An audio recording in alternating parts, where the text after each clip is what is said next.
Ready? Okay, so everyone's on mute. Thank you everyone for attending today's Waverley Local Planning Panel public hearing. On behalf of the panel, we respectfully acknowledge the Indigenous heritage of the Waverley local government area and recognise the ongoing Aboriginal traditional custodianship of the land which forms the area. Today, the panel comprises Peter Brennan and Jane Morell as our experts. Our community member is Sandra Robinson. I'm Jacqueline Townsend. I'm the chair of today's panel. We've got 10 items on the agenda today with a number of speakers, and I'll address the speakers in a minute. Can I just call for declarations of interest on today's agenda? Sandra? Yes, I've got a conflict in relation to item 5 as I've got a Thank you. And Jan? I have a potential conflict for item 8. I know one of the objectives. Peter? I have no conflicts. Thank you. And I do not have any conflicts either. In accordance with the panel's operational procedures, the panel has inspected each site themselves within the COVID restrictions or either in person or via VSL inspection. Regarding the speakers, as there is a number, as you'll see on your screen today, who wish and have registered to speak, I am going to be quite strict on the 3-minute limit so everyone can get the opportunity to speak without any restrictions. So if you could make sure that you consider your submission before you speak. If you do have someone before you raise a similar submission, no need to repeat it. You can acknowledge it and then move on to your next point of issue or contention. The time will be kept and I will call it once the buzzer goes. So please finish up once you hear that bell go. The other thing I ask is that we all remain on mute, that we're all respectful of each other. If we do say or hear things that we may not agree with, if we could just refrain from commenting and exercise respect throughout the panel meeting. At the end of each speaker, the panel members will be asked if they have any questions for the speaker. If there are any questions, then they'll be asked again if you could be respectful of any responses during that time. At the conclusion of the public meeting, we'll consider the applications and we will then leave the meeting, close the meeting and go and deliberate in private, and then the result of the determinations will be on Council's website later on in the week. So if we now can just move straight on to the first item, which is DA 42/2023, 16 Clark Street, Vaucluse. There were a number of submissions received and provided to the panel as part of their package. The objectors today, there is a number, so we'll go to the first one. Erica, are you there? Yes, can you hear me? Yes, I can, Erica. Thank you. Good. You've got yourself sorted. It's good to see. Thank you. When you're ready. Thank you. Good morning, panel. My name is Erica Van Elst. My home, 16A Clark Street, adjoins the subject site immediately to the south. I have right of walkway and carriageway along the driveway to my garage. My garage is not mentioned on any plans. The proposed development is far too big for the site. The amended plans do not comply with many regulations and pose enormous disadvantages to my home and myself. The conditions in Council's report are not enough. The development will invade my privacy. The back bedrooms look directly into my upstairs bedroom, garden, into my garden living room where I have a bed and often lie, where I spent 6 weeks after my last operation. I have a disability and am mainly bedridden. People in the development will be able to look at me while I am in bed. The condition that the windows of the back bedrooms of the proposed building be opaque and only able to be opened to a certain height doesn't cut it. The residents of those apartments will easily be able to change that. The development will block sunlight from my bedroom, garden rooms and garden, and would take away my open views of the sky, both so important to mental well-being. My landscape garden, established over 43 years, which is my paradise, presently gets at least 8 hours of sunlight. The proposal will reduce that to 3. My garden will not survive. Noise. The DA allows for parking spaces for 2 motorbikes. These were to be in the basement. The amended plans show the motorbike spaces moved to outside at my boundary fence. The loud noise of motorbikes starting up day and night will keep me awake. Landscaping. Presently, the site has masses of greenery on it, and there are garden beds each side of the driveway with grass in the middle. The report accepts removal without replacement of most of this greenery. It's, in inverted commas, allowed on merit, is unsustainable. This removal will adversely affect the whole area and is against best practice for climate change. There are numerous examples of non-compliance listed by an independent town planner, starting with the site is too small. The width is 12.2 when the minimum is supposed to be 15. Amended plans which are even more detrimental to me, there are amended plans which are even more detrimental to me, such as a bike parking situation. Council's report includes non-compliance allowed on merit without valid arguments. For example, the non-compliance of landscaping allowed on merit because of adjoining Christensen Park. To allow non-compliance of green space relying on adjoining public green space will set an appalling precedent that developments near public green space in Waverley Municipality do not have to comply with green space regulations. This would take away very large green areas, which will mean a reduction generally in green space and goes against efforts to contain climate change. Conditions that are, the Council's report also includes conditions that are unenforceable, for example, the opaque windows, and suggestions which have no weight at all, for example, the green wall along the driveway.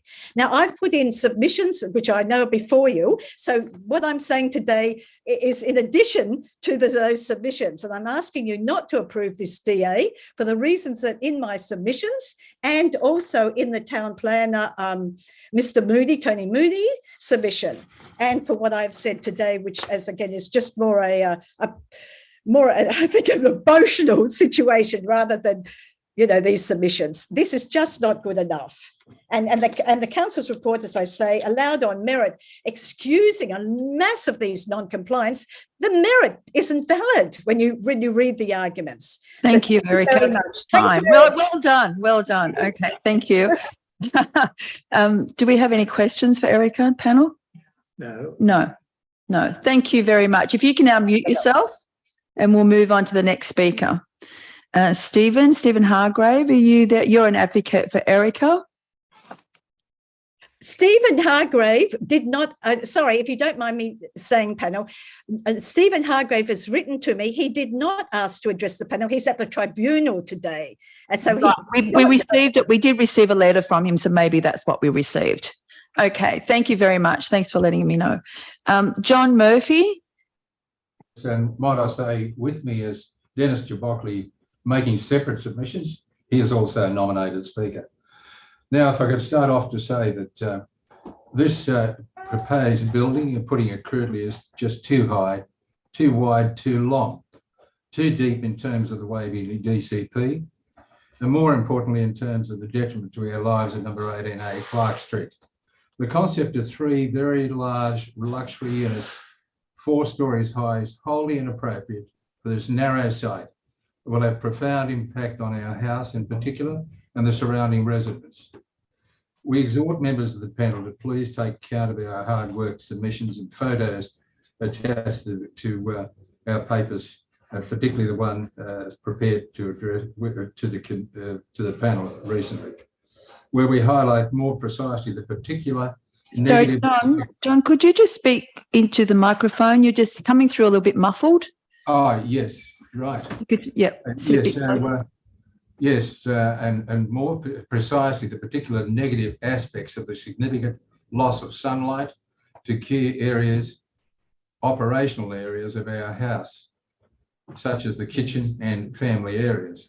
Despite the findings in the assessment report that should be approved on balance and the project satisfies development controls, our last paper addressed to the panel precisely points out where the assessment report used flawed reasoning to overrule key aspects of the recently adopted Waverley DCP. The areas of sharp contention relate to the excessive length of the building at 24.7 metres beyond the 18 metres allowed, the 2 metre deep soil setback of the side, the excessive excavation of 1290 cubic metres as opposed to 558 cubic metres allowed, the 15-metre wide requirement as opposed to 12.195 metre of the site, the issue of traffic control and parking in Clark Street, the extent of the basement going beyond its limits, the dubious or even distorted calculation of landscape areas, and the deep soil landscape is likewise a real problem in this proposal.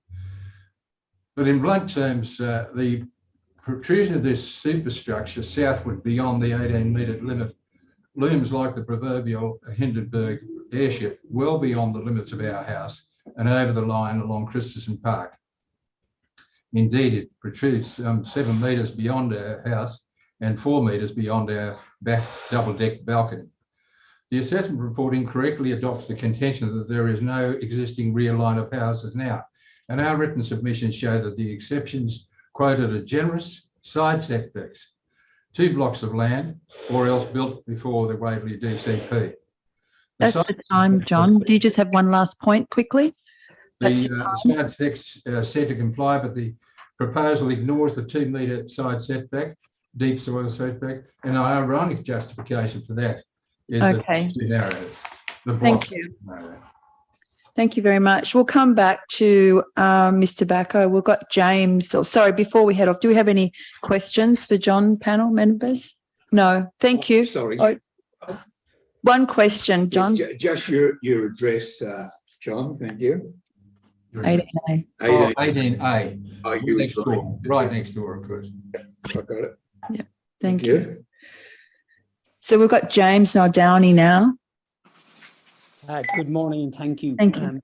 Before I start, I'd just like to say that I do support all the points that Erica and John have made, particularly with regard to privacy and sunlight. They were all in my original submission, but I don't have time in 3 minutes to go through all of those, but I fully support everything that they've said. From my point of view, I'd like to say that the loss of view really only takes into account one property, which is John's in that submission. And that's a good thing. But I would like to ask why the loss of view from properties across the street, particularly numbers 11, where I live, 13, 15 and 17 weren't taken into account more, if indeed they were taken into account at all. There's a substantial loss of view of Macquarie Lighthouse and Christensen Park for those properties, for those residents, and particularly because of that 4th level that has been on. I mean, the submission claims that it's a 3-level apartment when in fact, a 3-level building when in fact it is a 4-level building, which does take me to my second point. The submission is claiming that it's 3 levels when it's clearly 4 levels, and this extra level will seriously detract from the residents' views as stated above. At 3 levels, the building would be much more in keeping with the character of the street.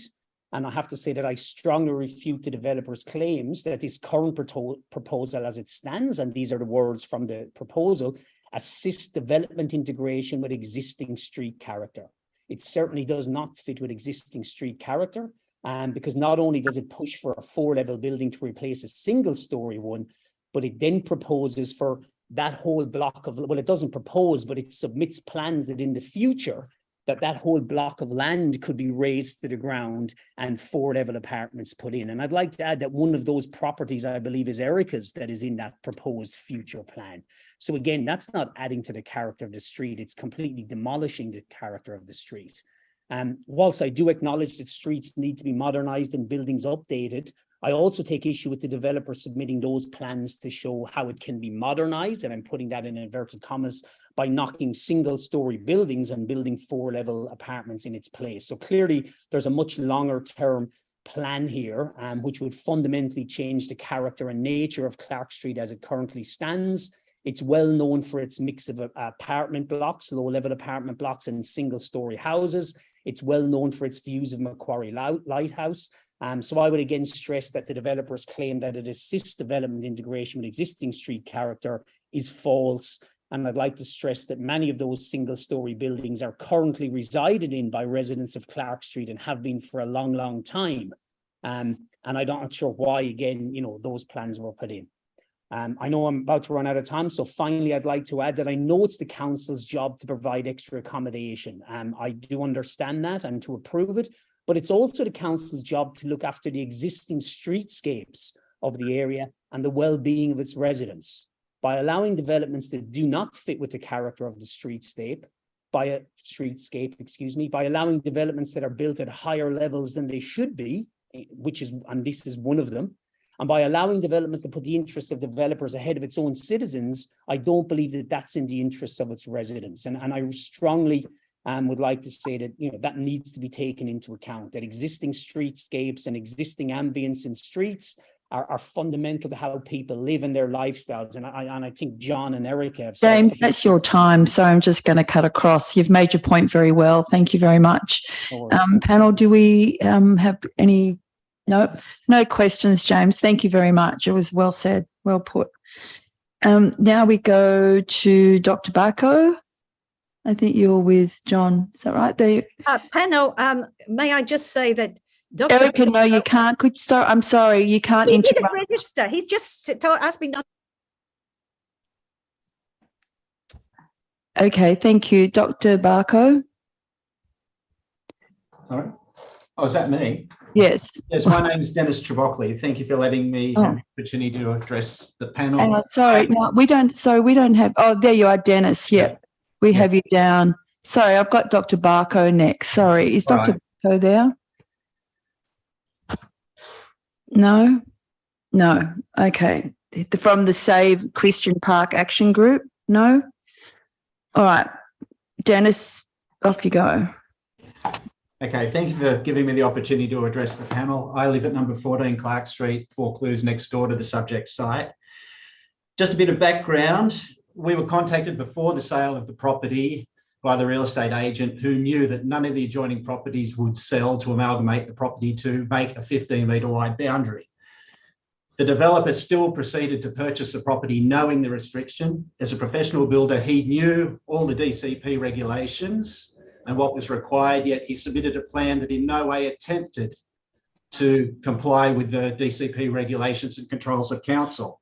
He now expects us to grant concessions, or the council to grant concessions, for his overdevelopment. The site is way too big, or sorry, the building is way too big for the site size. And checking the DCP, did not see any requirements that he had to have 3 en-suites and a toilet on every floor, that he had to have generous sized bedrooms and large living areas. All of those can be amended to reduce the size of the building to get some compliance with the council DCP. With setbacks, the front setback has been miscalculated in favour of the developer, and I described it in one of my submissions. If it's done correctly, the building should be moved another 400 millimetres south of its present location, which would also improve the view from number 18A. Mention is also made rear setbacks. There is a clear setback line. The only ones that don't adhere to that are blocks that have been amalgamated in the past. And of those blocks, mention is made as evidence of height and mirror developments and fit local context. All of those blocks have side setbacks between 2.6 and 7 metres, not the 1.5 the developer wants. Landscape ratio and floor space ratio. On the submission to the panel, there seems to be a confusion between adhering to the landscape ratio by counting or not counting the driveway. If you do count the driveway, the landscape ratio does not comply. If you don't count the driveway, I may be getting it wrong, but it doesn't. It complies one way and it doesn't comply the other way. If you accept the building site as the floor space to use and remove the non-comply or the balcony plantings from the landscape area, it becomes very dubious at what complies and what doesn't. If you do amend the area to make landscape comply, then the floor space ratio doesn't comply. You can't have it both ways. It has to choose one way or the other. The excavation is extreme. Of the allowance, set in the controls, he wants to excavate 231% of what is allowed. That's your time, Dennis. Did you- Okay.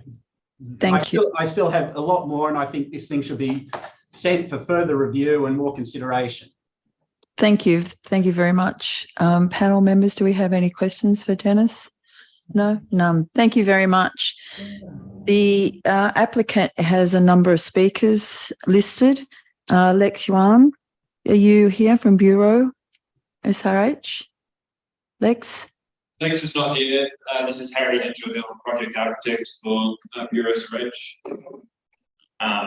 We were just registered to answer any questions the panel might have. So you're in there together, are you? Yeah, so this is all our company together. Is there a presentation, any submissions you want to make, or you want to just we're just what you've heard? Any questions of us? Madam Chair, my name is Michael Hay. I'll be doing the presentation on behalf of the applicant. Right. Okay. All right. So we'll go with you first, Michael, then. Yes, yes, please. When you're ready. You've got 3 minutes to keep to as well. Understood. Good morning, panel. My name is Michael Hay. I'm the development manager for the application, and I'm speaking on behalf of the applicant and in support of the application. In the absence of our consultant planner, George Caravanos, who's unfortunately at Land and Environment Court today, I'll be reading a prepared statement on his behalf. As you note, I also have with us representatives from SRH Architecture if you have any questions. Firstly, I'd like to confirm that we concur with the assessment contained in the Council Officer's report and with the recommendation for approval and the accompanying conditions, and do not wish to challenge any of the recommended conditions of consent. Secondly, as you're aware, the proposal is permissible within the R3 zone and complies with the height and floor space standards of the LEP.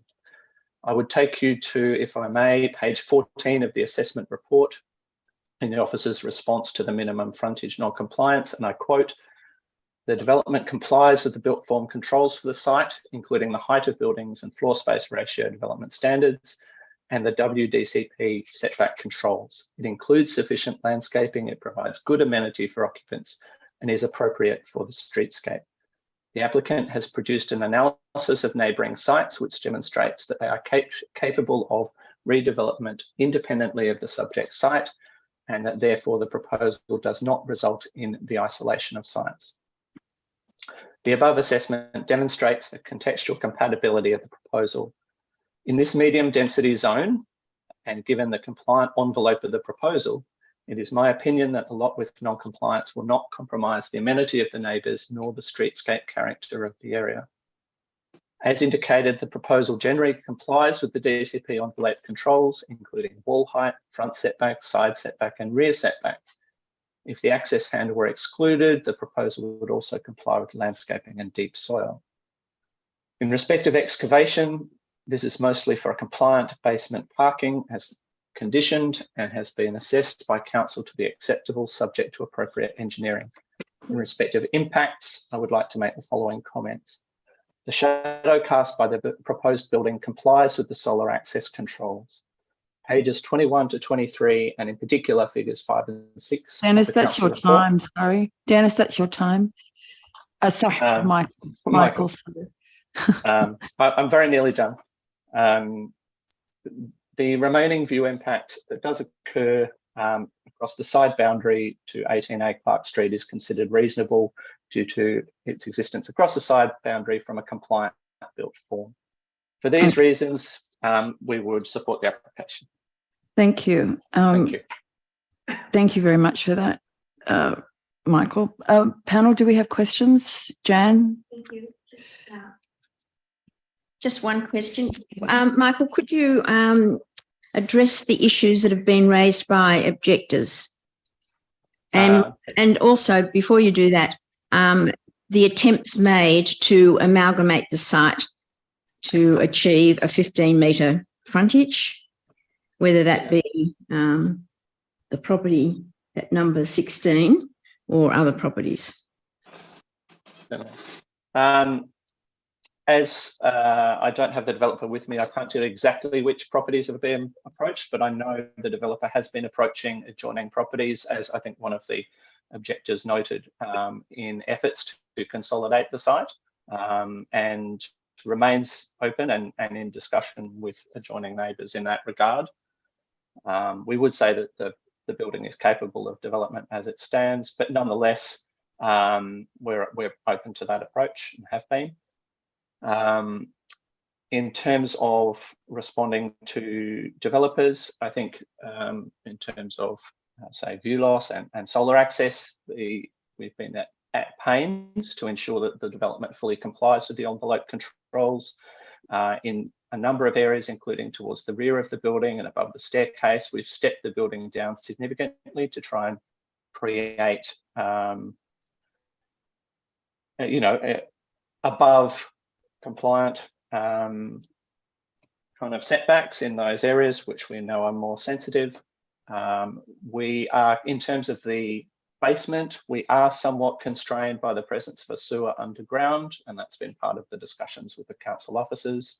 So the basement is somewhat compressed in length compared to the building above, and we are doing our best to constrain the excavated volume of the site. And we've undertaken quite some efforts to ensure that the apartments do orient themselves towards Christensen Park rather than rear to the neighbours, and that privacy is well controlled. Just a couple of points that I noticed. For example, the motorbikes situated right on the rear boundary, can they not be accommodated in the basement? That was to do with the reversing in and out of the stackers and the provision of, being a battle axe site, we want to make sure that vehicle manoeuvring is fully compliant and reasonable. We would prefer them to be in the basement, but the architects have advised that that's not feasible under the current conditions. They were originally in the basement, but as the basement was tightened up, the room for those was not sufficient. So we've located them adjoining to the garage of the neighbour. But you're talking about potential redevelopment of other sites is not impacted by this proposal. You can't always anticipate that there will be a garage there on that back boundary. No, that's true. And so we have done our best to locate them in what we think is a reasonable location. Yeah, like I say, it's a balancing act between that location and a location in the basement that might include more excavated volume. And in terms of usable communal open space, I'm just trying to understand. It looks like the reversing bay, or rather the hard stand for vehicles, is included in the calculation for open space. Well, it is part of an open space. I have to be realistic with you. I don't think it's it's not an active common space. But then on the other hand, you are right, adjoining the park. What it is a common area, as you would have on any development. It's a forecourt kind of space. It's not for cars to stand. It's just a turning bay in case a car comes down the driveway and realises there's nowhere to go. Mm-hmm.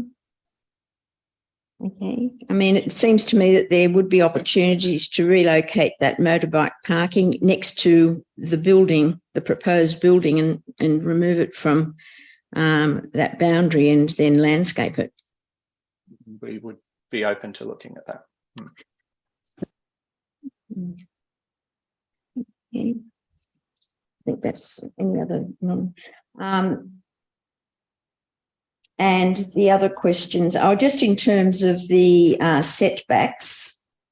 The setbacks, would you anticipate that the adjoining buildings have the same setbacks as to what your development has?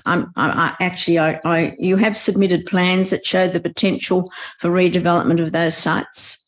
Yes, I mean, it's one of those things. We've done our best to take a stab at what future character of that R3 zone with the DCP controls laid over it might look like.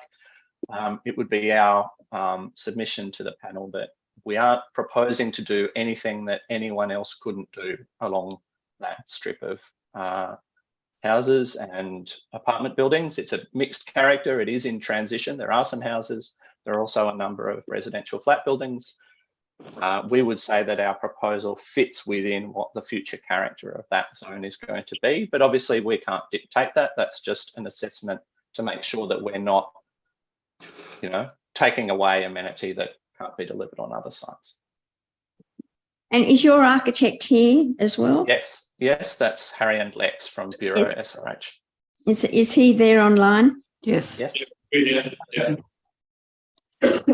All right. Okay, then. Well, I can't see him, sorry. SRH architect. In the bottom. In the bottom. Oh, right. Okay, then fine. Yeah, in that room. Perhaps could we ask the architect, and is the architect's Ignate Labazine? Yeah. Yeah, the whole design team's here. Sorry? The design team's here, so it's Ignat, Harry, and Simon Hansen, director. Right. Okay, then. Could you address some of the issues that have been raised by residents? You know, the motorbike one is a glaring example. So could you address some of the issues that have been raised by the objectors in terms of privacy, overlooking, setback, etc.? Yeah, so I think in terms of privacy, generally the building is orientated to the park, and where there are bedrooms or habitable rooms along the side and rear, there's been appropriate privacy screen treatments to the windows, and we accept council's recommended condition for obscured glazing at the rear. So I think overshadowing, I'm not sure if you've seen the view from the sun diagram submitted with the set, but the modifications made during the course of the application reduced the overshadowing quite significantly, and there is some overshadowing, but quite a minimal amount at certain points of the day to the adjoining neighbours to the south. So I guess to 16A, there is a little bit of overshadowing at 12 PM in between the garage and the boundary of the property. We think that's appropriate. It was a minimal and compliant overshadowing. I guess there was also removal of landscaping, so there is some trees are proposed to be removed, or proposing placement of plantings part of the landscape plan. I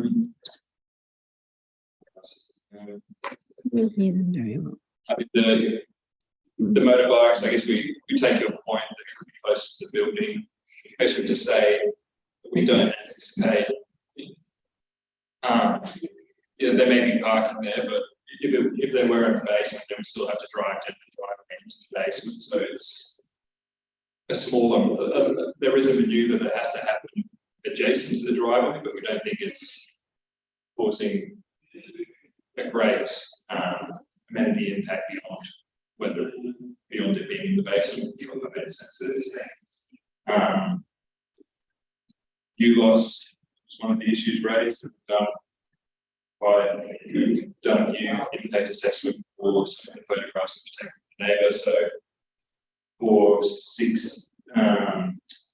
18A Clark Street, there's a potential view from their balcony to the northwest of the harbour. So during that, we've done a view assessment.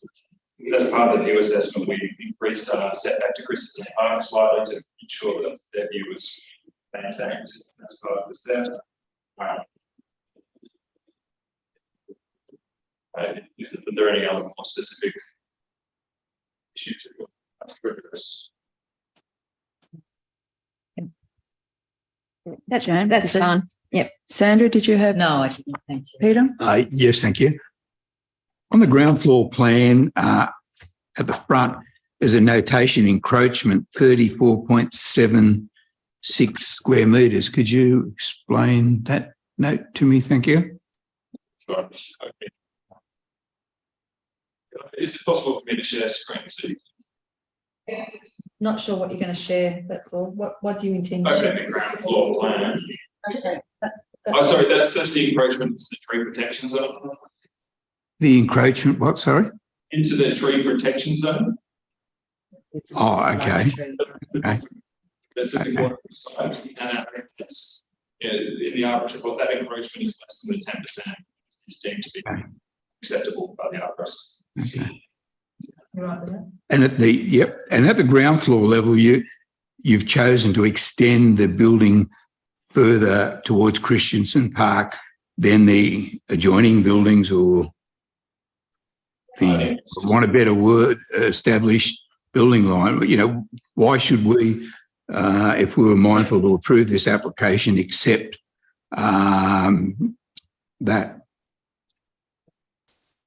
So that level sits below, like it's not protruding past the balconies level above. That sits, I guess, within what we consider to be the compliant front setback. It's been accepted by council as being a compliant front setback, which is determined by the average of the neighbours. It doesn't cause any view loss or amenity impacts. So we say that's a compliant envelope, but it doesn't cause any impacts. And it's this unit's just by the nature of it having the entry and driveway, this is different levels above, so that's a bit of a different configuration. But the adjoining buildings, the front wall of the adjoining buildings are set behind you. I can't see any good reason why you shouldn't at least be set back the same distances as 14 Clark Street. We are in line with the balcony of number 18A Clark Street. Sorry? The building on ground floor aligns with the balcony of number 18A Clark Street. It aligns with. But that's an open timber. Clark Street. Sorry? Isn't that an open timber balcony? It is. It's not the front wall of the building. No, that's right. Okay. Yeah, I guess it's the average taken from streets. It's not taken just from the adjoining neighbours, it's taken across the whole park as for the DCP. Is there a I haven't got it, but is there? There were setback diagrams submitted with part of the DA submission, which demonstrates how we've come to that front setback number. Okay. I'll have a look at that. Thank you. Thank you very much. Thank you both for coming, or your team for coming along, and for you as well, Michael. That was very helpful. Thank you, everyone, for your assistance on that item. We now have heard from all the speakers, so we'll move on to the second item on the agenda, which is DA 15-2023, 181 Blair Street, North Bondi. It's a demolition and construction of a new 4-storey residential flat. The number of submissions were received. We have received them in our bundle and considered them, and we have registered speakers, the objectors. The first one we have is Mark Kralinsky. Mark, are you there? No? Thank you. We'll move on to Genevieve then. Genevieve Job, are you here? Yeah, you are. Can you just unmute yourself, Genevieve? Thank you. Hello, how are you? Good, thank you. You look nice and comfy there. I'm actually in the UK, so it's about 3 a.m. So apologies for that. So my aunt and my cousin and myself have all lived and owned in 183 Blair Street since the late 1970s. So we've got deep affinity with the property, which is next to the proposed development at 181. But we feel that the height and the scale creates issues in privacy, solar access, and has a negative impact on the well-being of our residents there. The proposed development is 4 floors of living plus 2 car parks, is substantially larger than all of the neighbouring residences. So ours is obviously only 3 stories with a basement parking, even though in the submissions it does describe it as being a 4-storey building. Also, when you look at the views and the sunlight photos, the photos that were included in the reports were for units 3, 6 and 9. Now, they're all the northerly flats within Block 183, so those closest to Blair Street. All of the other units and the communal balconies, they're all further away and have even more impact from the sun perspective and also for views. So I think to understand the full impact on all of the residents there, then they've not been represented in these reports. So also all of the balconies are common property, and all of the living areas, they all face directly onto the proposed development for 181. So that's all, and they're now right up in our face. So all we do, whenever we look at our living areas or our balconies, all we will see is the proposed development. So also the excess, it's been acknowledged that there's excess height in the development, which we obviously oppose, but that's also not in line with the slope of Blair Street because it is on quite a steep slope, whereas the development tries to bring the new 181 up to the same height nearly as 183. So that is not in keeping with the rest of the streetscape and the vicinity and other developments around the area. We're obviously because of the slope as well, we're concerned about the excavation on our so close to our boundary. So again, what we're saying is that the solar access and the quality of life to us will have a detrimental effect from the development at 181, but to the existing neighbours and the community. And as such, we'd like to object to the size and the scale of the development at 181. Thank you, Genevieve. Thank you very much. And thank you for staying up. Appreciate it. Rosie Johnson. Could I just ask? Oh, sorry, I forgot. Yes, Sandra. Thank you. You mentioned your concern about the impact on your balcony overlooking the site. Yes. The drawings, it's labelled as a corridor. Is that actually the corridor to your apartment, or you're only open? No, the communal, on every floor, there's communal balconies. Now, it is the access to one of the units, to units 1, 4, and 7. 7, but they're also communal balconies for all residents to sit on, and there are part of it is a seated area for people to sit at. And is that your only balcony, or do you have another balcony? Yes. No, they're the only balconies within the building. Right, thank you. Jan or Peter, do you have any questions? No, because I was going to ask a question. Okay, thank you. Thanks, Genevieve. Rosie, I see you're there when you're ready. Hi, thank you, panel members. And just to reiterate Genevieve's point, behind me, the tall building at the back is 183 Blair Street, and you can see the common area balcony, just in case you needed a visual of that. But I just have 3 concerns to raise on this development application. The first is in relation to solar access and overshadowing. I live at 179 Blair Street, which is adjacent to the development application property. We have 28 photovoltaic panels on our rooftop, and 16 of these will be directly impacted by the development, with overshadowing not only during midwinter, but also significantly during summer. And this is in excess of the current overshadowing from 183 Blair Street.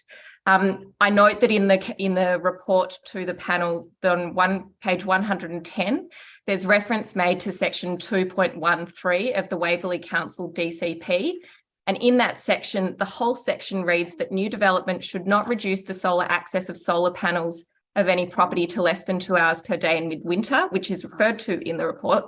Pardon me. However, they've excluded the part that says, except solar hot water and photovoltaic panels to which full solar access must be maintained.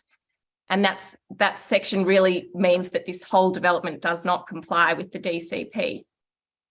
In particular, it's the top floor, the top unaffordable housing unit that should be removed to maintain full solar access to our PV panels, and the second floor set back to prevent further overshadowing. Removal will also enhance sunlight into our garden, which we've designed as a native garden with to promote Australian native plants and biodiversity. And it will also enable sunlight to reach one of the bedrooms, which under the current development proposal loses all available sunlight. The second point I'd like to raise is the PV panels provisioned for the application is insufficient.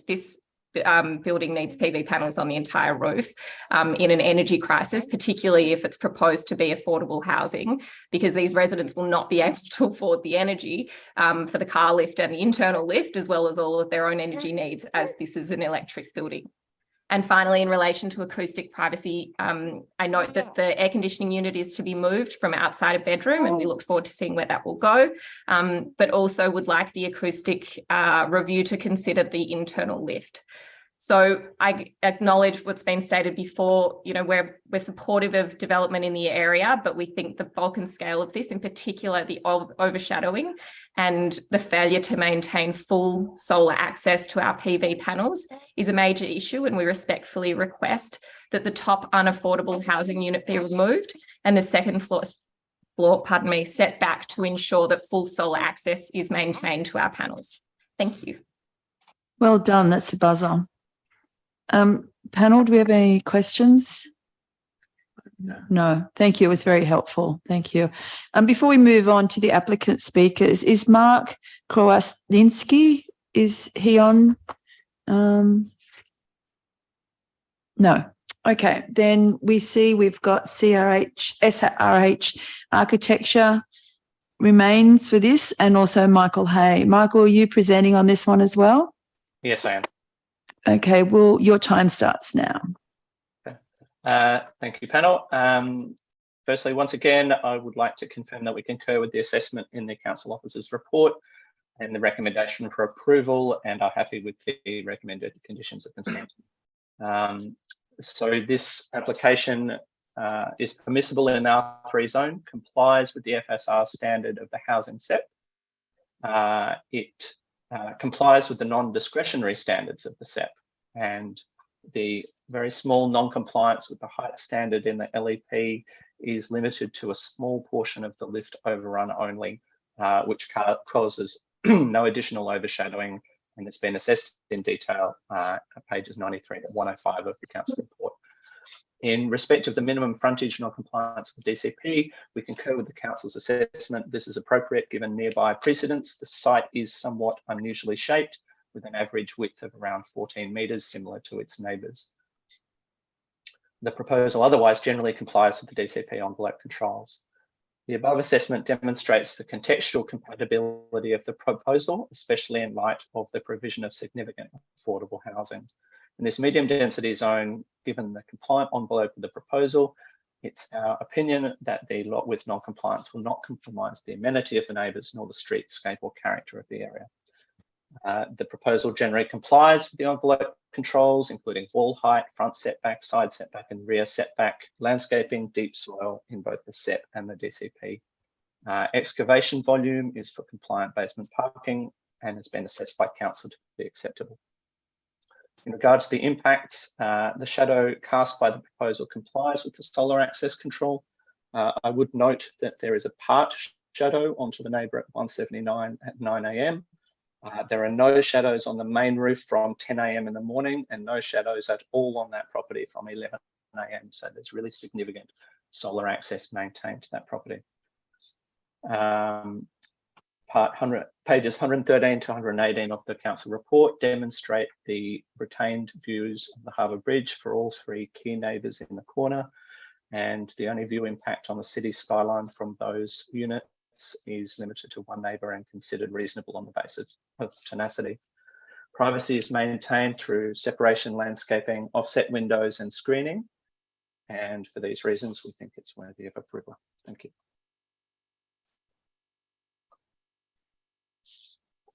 Sorry, one question, Michael. When you said the solar access is maintained, to what property were you referring to there? So I was responding primarily to Rosie Johnson of 179 Blair Street. So yes. A quick check of the views from the sun indicates a part shadow on her roof at 9 a.m, but from a compliant envelope. No shadows on the main portion of the roof. I'm unsure exactly where her solar panels are, but no shadows on the main portion of the roof from 10 a.m. and no shadows at all on her property from 11 a.m. Thank you. Sandra or Peter? You're right. Yep. Yeah. Just one question. There was raised was the south edge not being square and parallel from the back boundary, and I'm just wondering, that was raised in a submission that we received, and I'm just wondering whether there's a reason for that diagonal angle at the rear. Well, I think it's an attempt. Perhaps the architects will respond, but I think it's an attempt to mediate between the larger building at 183 and the smaller building at 179. So I think they're just kind of trying to pull the building back a little bit further towards 179, but then pick up the main built form line of 183. Right. Maybe the architect could respond to that as well. Is there a possibility to bring that? Apparently, the neighbour at 183 would get a better outcome if that was square. Well, I guess we agree with Michael's comments that was the reasoning. It was to mitigate. There's a predominant rear setback line that we were responding to with that 183. To be aware, it extends very close to their rear boundary, so we were drawing a line in between the neighbours. I don't see what benefit there would be from squaring that off. In terms of, it's not clear what the actual issue is at that line. Yeah, that they consider in their submission that it would give them a better outcome on the impact on their property if it was more, if the angle was removed. I guess we'd have to, we don't know what that impact would be without doing an assessment, but I guess that is, we're just following the DCP rear setback control there, and we've made a detailed analysis of potential view loss and overshadowing as part of the assessment based on the envelope submitted. Yeah, I guess we'd be happy to look at squaring that off, just subject to maintaining the minimum balcony areas under the required controls. Okay, thank you. No further questions, panel? No, thank you very much, everyone, for coming along. We'll now move on to the next item. Next item is item 3, which is DA 272023 at 205 Military Road, Dover Heights. Submissions were received during the exhibition process, and we have registered speakers on behalf of the applicant. We've got no objectors speaking, so the planner, which is Kim, and applicant Kiwi, are you there, and did you want to present, or are you here just to answer questions? Hi, I'm Kim. I'm the planner. I'd like to present if possible. Yes, when you're ready. Okay, great. So I will note that there were 2 submissions received. Both of them were from 203 Military Road. One was the previous owner, who's now no longer there, and then a submission from the current owner. And I should say that the current owner subsequently wrote to council and withdrew their submission. So in fact, we've really worked very hard with council to resolve any outstanding issues, and really worked with the neighbour to make sure that they were happy with the proposal. So in fact, there are actually no submissions, and I want to thank the council officers for their professionalism and for their hard work in getting this project to a point where it can be approved or recommended for approval. You will note that when we did submit, we had a height exceedance of 10%. Unfortunately, just because of the slope of the site and just trying to get 3 stories in there, it really was challenging to make it comply with the height. But we have subsequently reduced that height exceedance to only 5% and are fully compliant with the building envelope control. I mean, in terms of the wall height control, we also fully compliant with all the setback controls. We brought in the side setback, we reduced the front setback, we reduced the rear setback, we removed the rooftop terrace, and we've reduced the floor space ratio substantially. So initially we came in with a 40% exceedance, and it's been reduced substantially, I think below even less than 30%. And that in our clause 4.6 variation requests, we noted a number of examples of recent developments for dwellings in the local area that significantly exceeded both the height and floor space control by large amounts. We note that the council's put a condition requiring the development site to be used as a dwelling. That has always been our intention. There's no intention to use it as a dual occupancy. And the applicant or the owner, Viv, is online and she can speak about, this being her family home where she'll be raising her children, and it's not going to be a dual occupancy. The only thing we would like to request the panel consider today is the deletion of condition 2B, which requires the rear balcony to be reduced in width and the rest of it made non-trafficable. So that's condition 2D. And the reason for that is that we've really gone out of our way to meet every single request that council has asked of us to reduce the built form, some of the private open space, reduce any potential impacts on surrounding neighbours. And this is really important private open space for the residents who are going to be living there, and we would like to retain it as it is. But we are most interested in getting this approval so that Viv and Carl can stop building their home. That's your time. Wanted to Thank make you. that request. Yeah, Yeah, thank you. Thank you. That's all. Very clear. Thank you. Questions, panel? Sandra? No? No. Peter? No. Thank you. I see, apologies, Kiwi, is that it? Kiwi? Did you want to address or say anything? Just addition to Kim's last point, to remove the condition. So, yeah, we're a big family with young kids, and I'm living with parents as well. And the open space on the floor is really important to our family home. Like my parents, they enjoying the morning sun. It's facing east, morning sun, and probably can do some exercise in the outdoor. So yeah, request if the panel can take this into consideration. Thank you so much.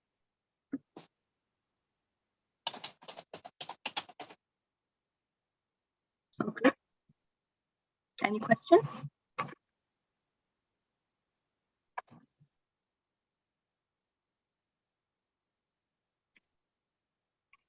I'm down with my speaking. So anyone needs to continue, you can jump in.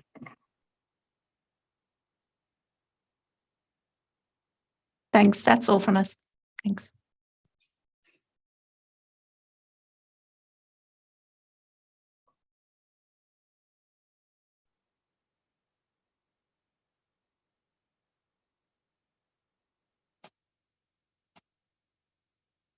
By the panel, and we have considered them as part of their application.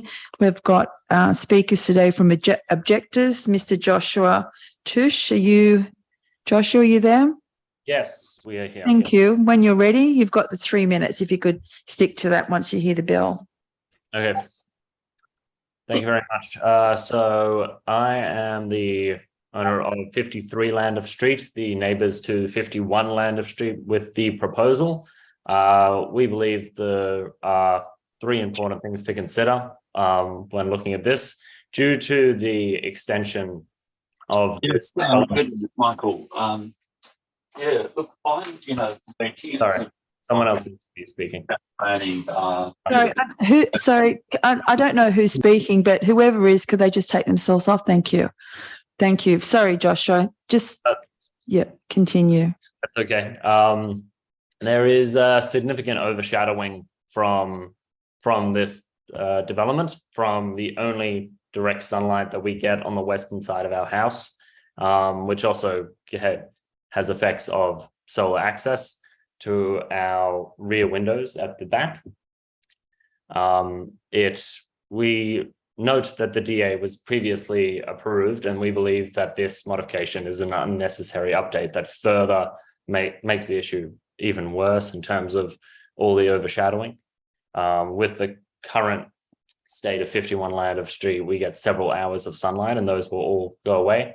Looking at that overshadowing, with the natural sunlight, we get some heat that goes into our house. Considering that our house is double brick, without this natural light, it actually gets quite cold in the area that we mainly use in our actual home, which would mean whilst we constantly work from home, our quality of life and mental health of actually getting that heat and sunlight would decrease. Looking at the next point is looking at the terms of privacy, being that it's going all the way pretty much to the side of the property and all the way back. It's going to completely cover our rear windows. And so we're just going to be looking right out into the side of their house. And then to the next point, of course, the view impacts are decreased. So we get no view of any sky or any surrounding area. And therefore it completely removes what we would need as a mental health area in that area. And those are our main points. Okay, thank you. Question. So I just noticed the expert Peter Brennan's just walking back into the room. No questions. No questions. Thank you.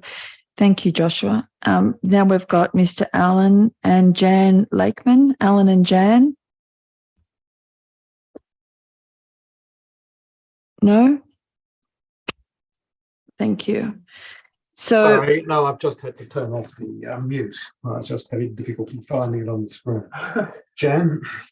Good morning, panel.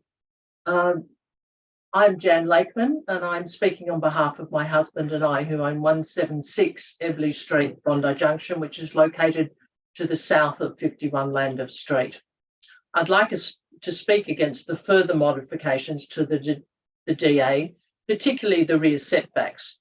It's not the same development as stated in the Statement of Environmental Effects. They are wanting to increase the floor space ratio on an already excessive development a further 20 square metres on a block of land that is 10% under the correct size to start with. Each side being 209 square metres instead of 230 square metres. They are applying for a DA for which they have to go through Waverley Council and then want to jump straight into a state government legislation with the complying development before they have even built the building. In objectives for setback, part C1.2 of the WDCP, it states under C to ensure the distance between buildings on adjacent properties allows adequate solar access, ventilation and privacy. They seem to have forgotten their awning on level 2, which will block more sunshine from our very small backyard as it comes out over the balcony, effectively squaring up the ground floor and level 1, blocking more sunshine and light from our property. As they have taken up so much extra out of the backyard, now they have a huge planter box on level 1 to make up the landscaping component.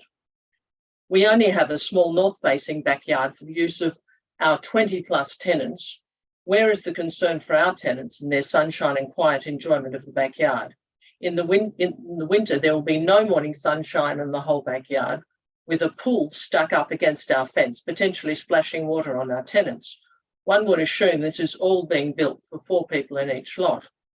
In conclusion, in the floor space ratio section 4.2.2.2, the variation is stated for the whole development as an increase of 36.52%, which we absolutely object to in this already excessive development. Thank you, panel. thank you very much, Jan. Questions? None? Thank you. The applicant, David Waghorn, is here from Planning Ingenuity. David, you here? I am. Thank you, panel. Can you hear me?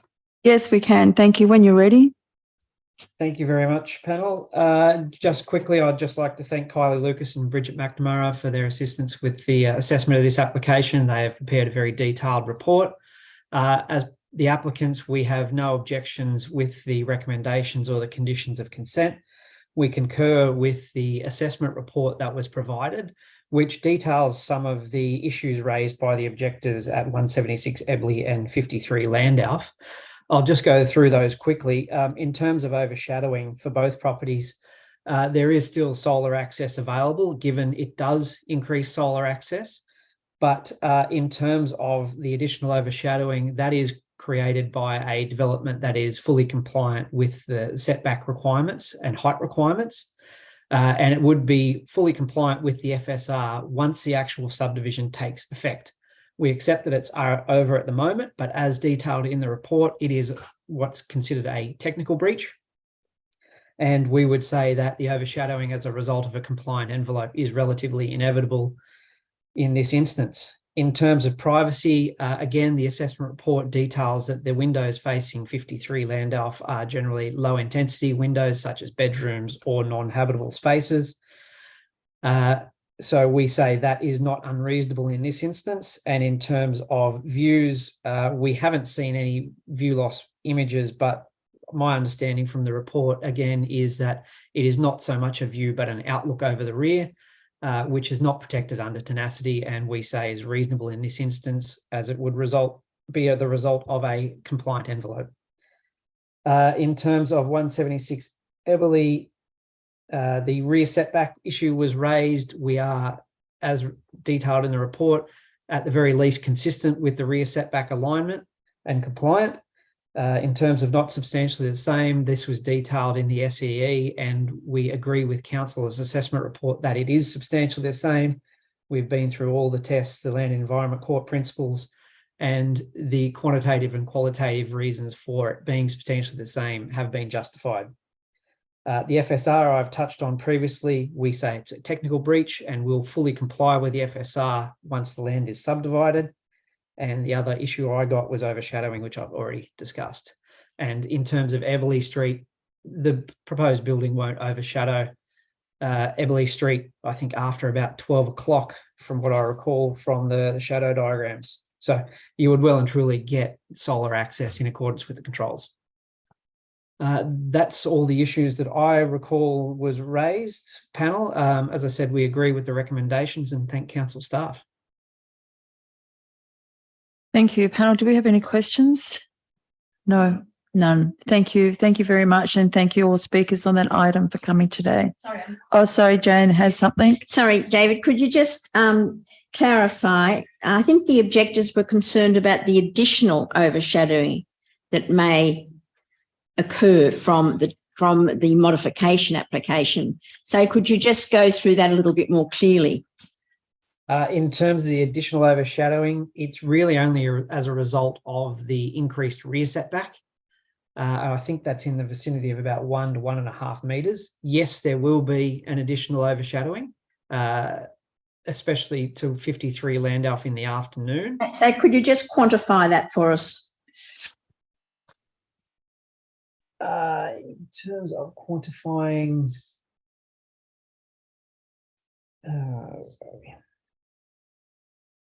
if you look on the page 357 of your agenda, you will see the shadow diagram to 53 Landolph, and the area in red is where you are going to have additional overshadowing. So in the morning, it is not significant. It has a minor additional impact at 12 noon, but then it seems to fall on the blank wall of the rest of the building.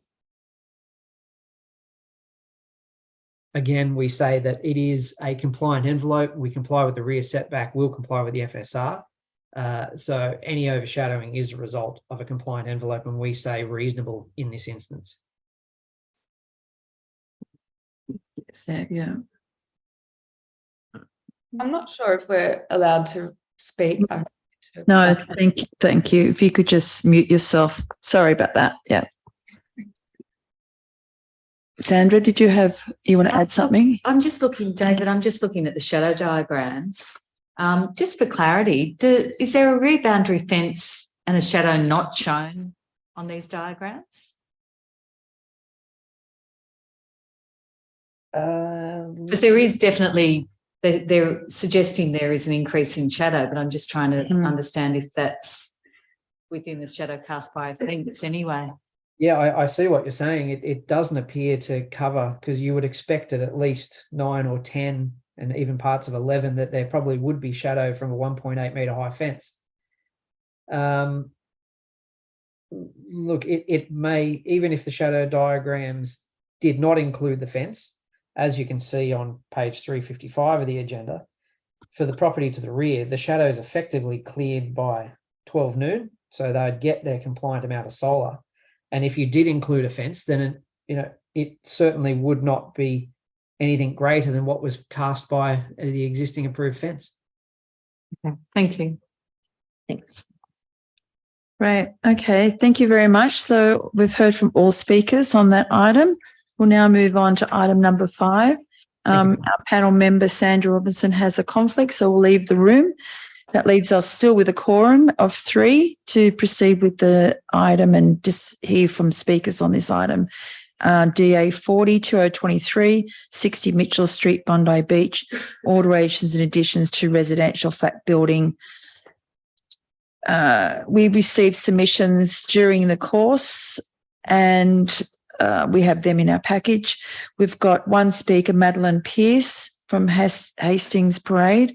Madeline, are you there? Yep. Yes, I am here. Great. Thank you. Your time, we've got the 3-minute limit.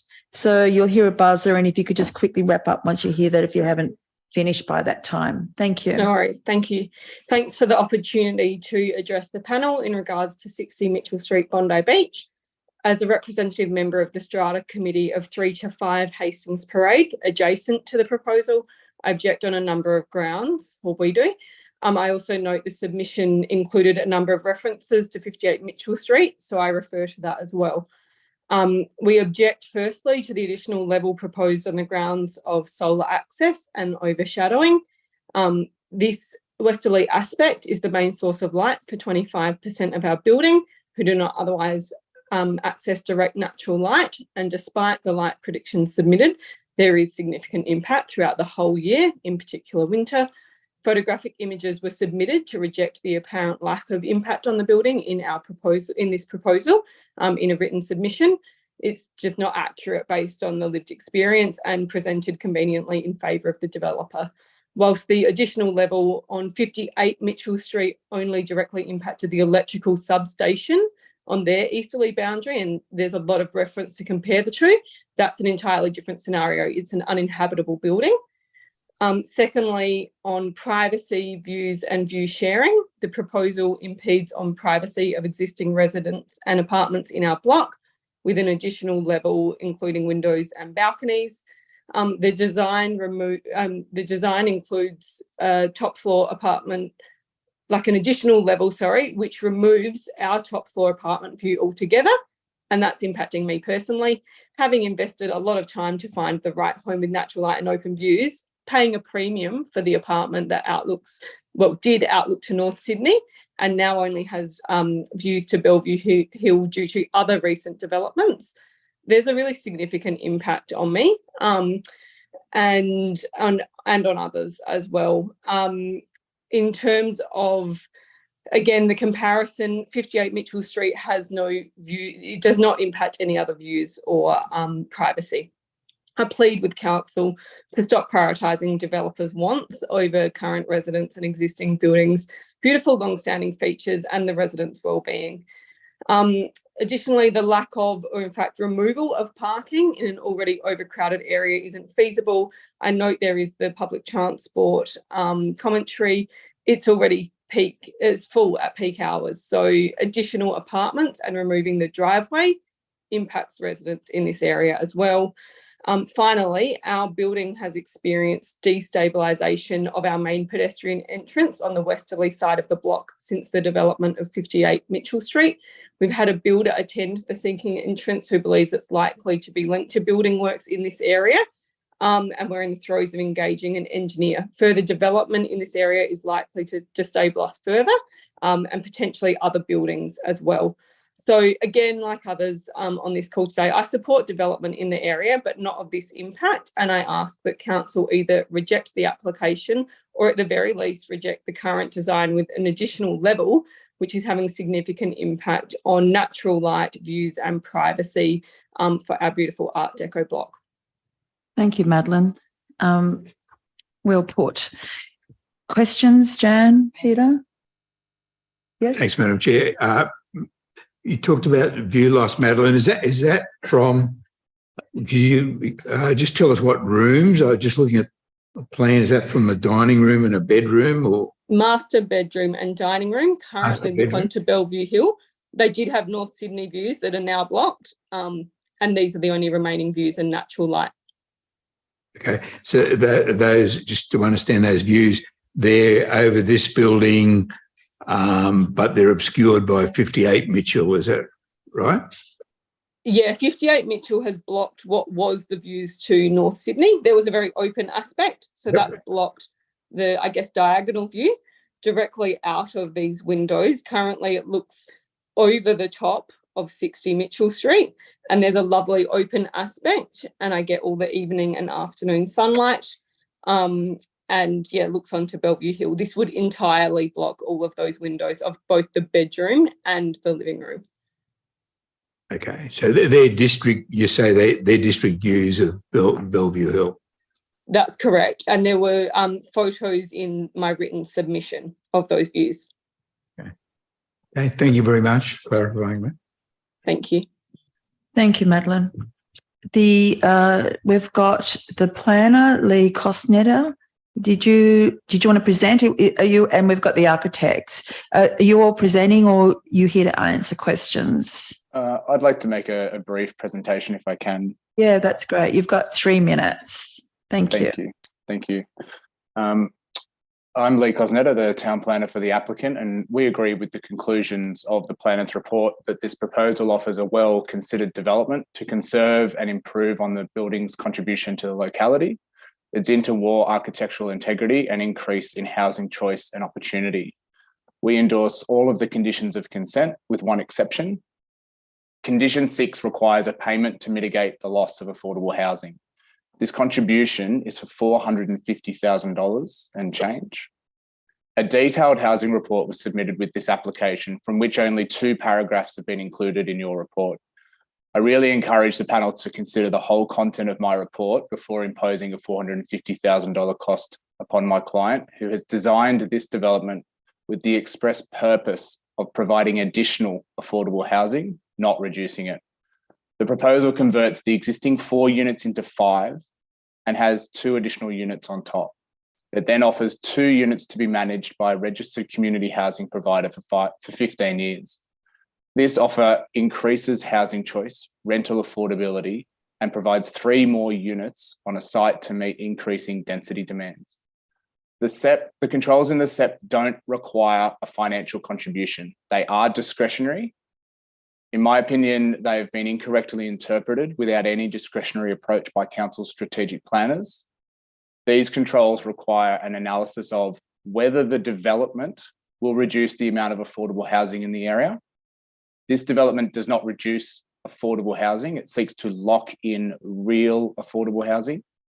At the start of COVID, 2 of the 4 units were above median levels, and the other 2 were within $10 to $20 of median levels.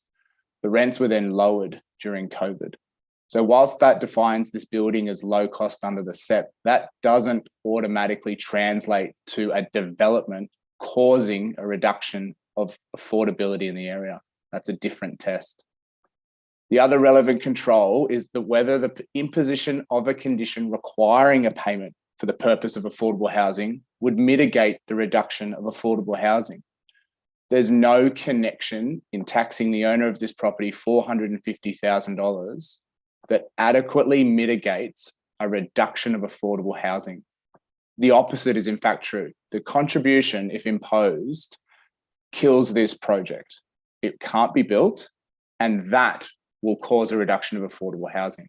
The current building will stay with 4 units as it is, balancing on a knife edge of the current median rent levels, and the opportunity to increase housing choice, 3 more units, and genuinely commit affordable units managed by a registered community housing provider to people on an extensive local wait list evaporates. Discretion is available to this panel. It's exercised by councils and the court extensively on these SEP matters. There is a real social and town planning consequence and public interest in reconsidering this condition. I encourage the panel, and I know that you will, to give the time that a $450,000 imposition deserves to deliberate and debate this condition after the meeting properly with a realistic outlook. That's your time, Lee. We've heard, we hear you. We hear you. Thank you. That was articulated. Thank you. That was the end of my presentation. Questions? Thank you. Just Jan? one quick question. What section of the SEP is that, Lee, that you're referring to? Sorry. Not a problem. I'll just get my housing report together. It is section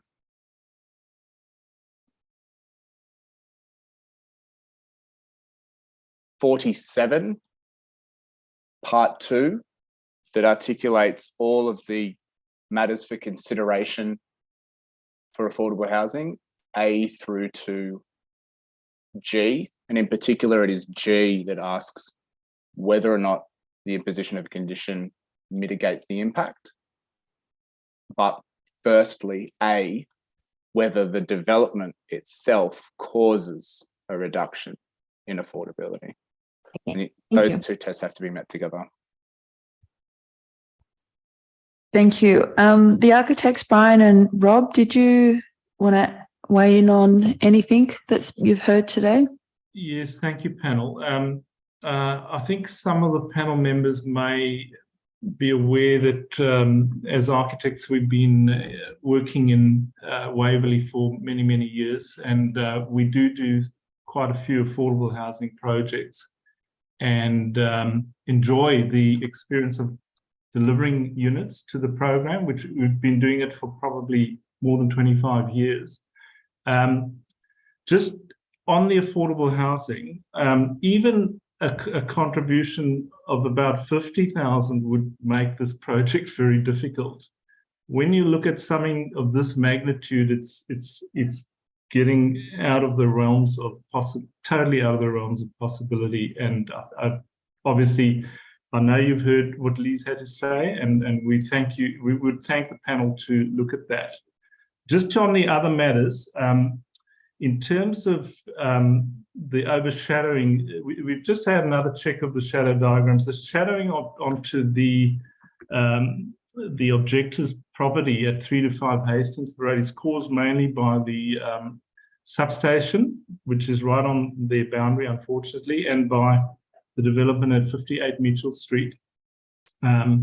And there's almost, in fact, I'd say there's no shadowing impact from this proposal. It may hit the windowsill of one of the bedrooms if you really analyze the shadow diagrams microscopically.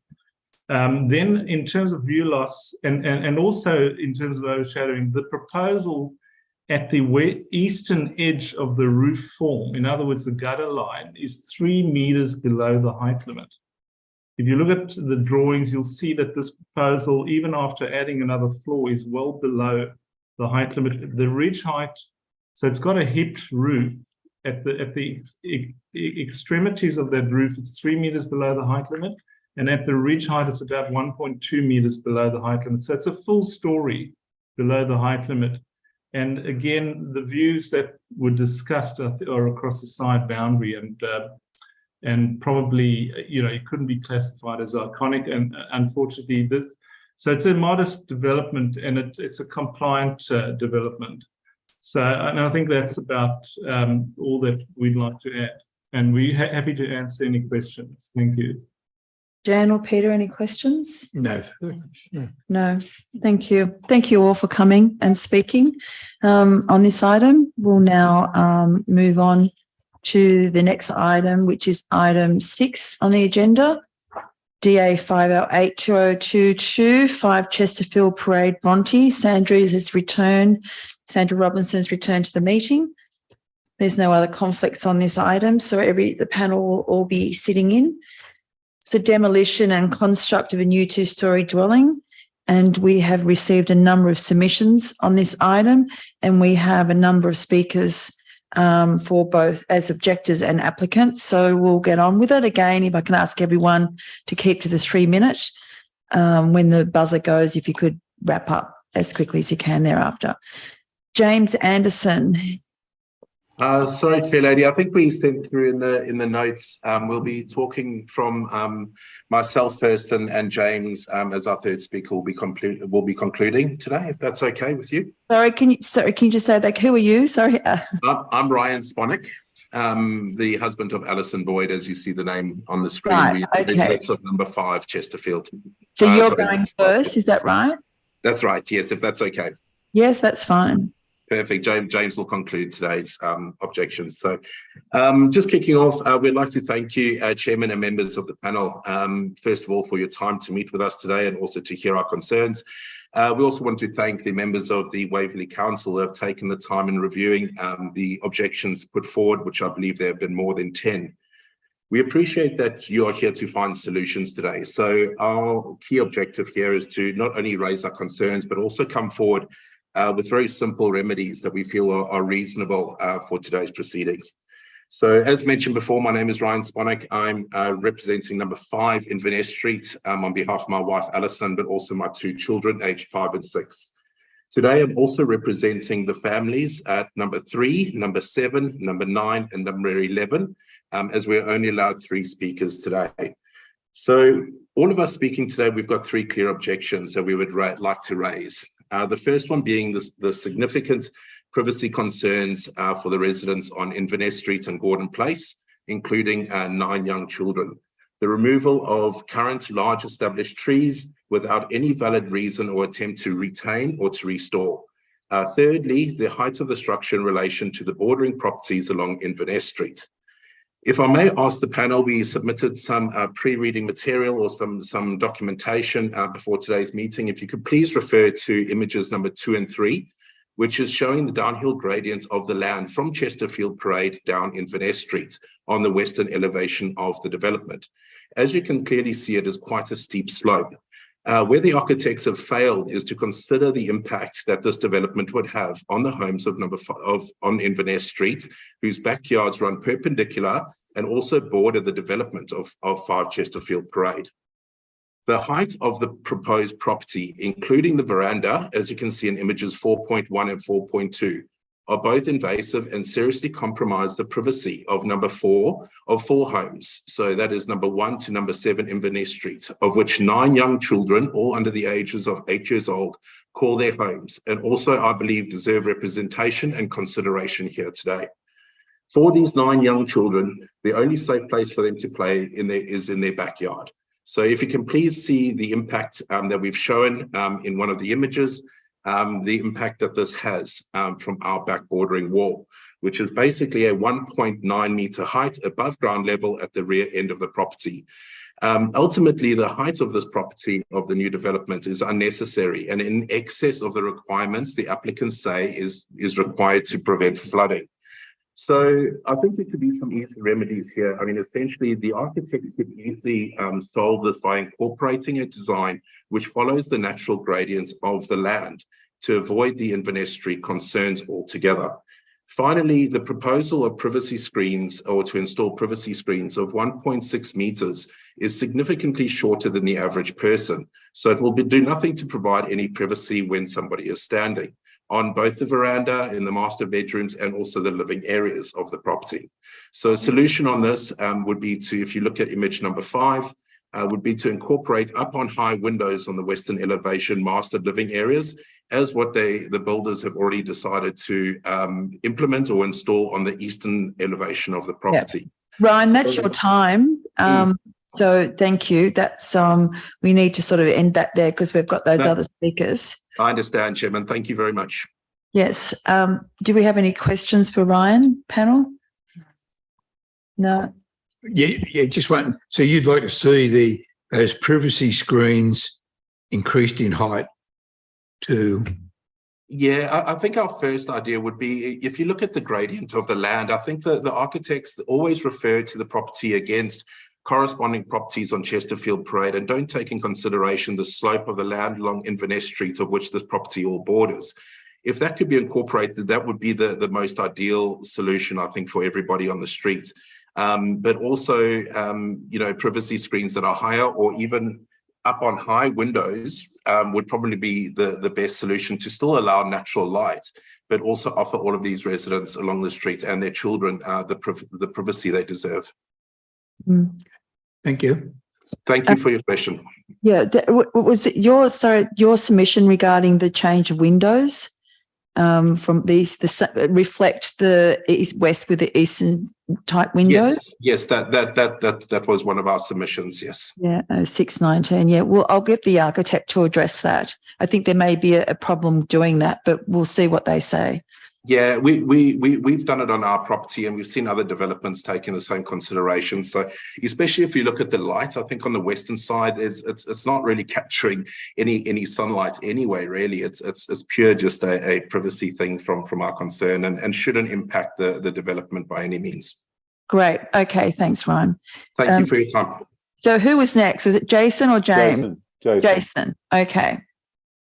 So yes, hello. Thank you for taking my submission. Like Ryan, we're on the opposite side to Gordon Place, and I represent Lucy and William Heron at 4 as well, before Gordon Place.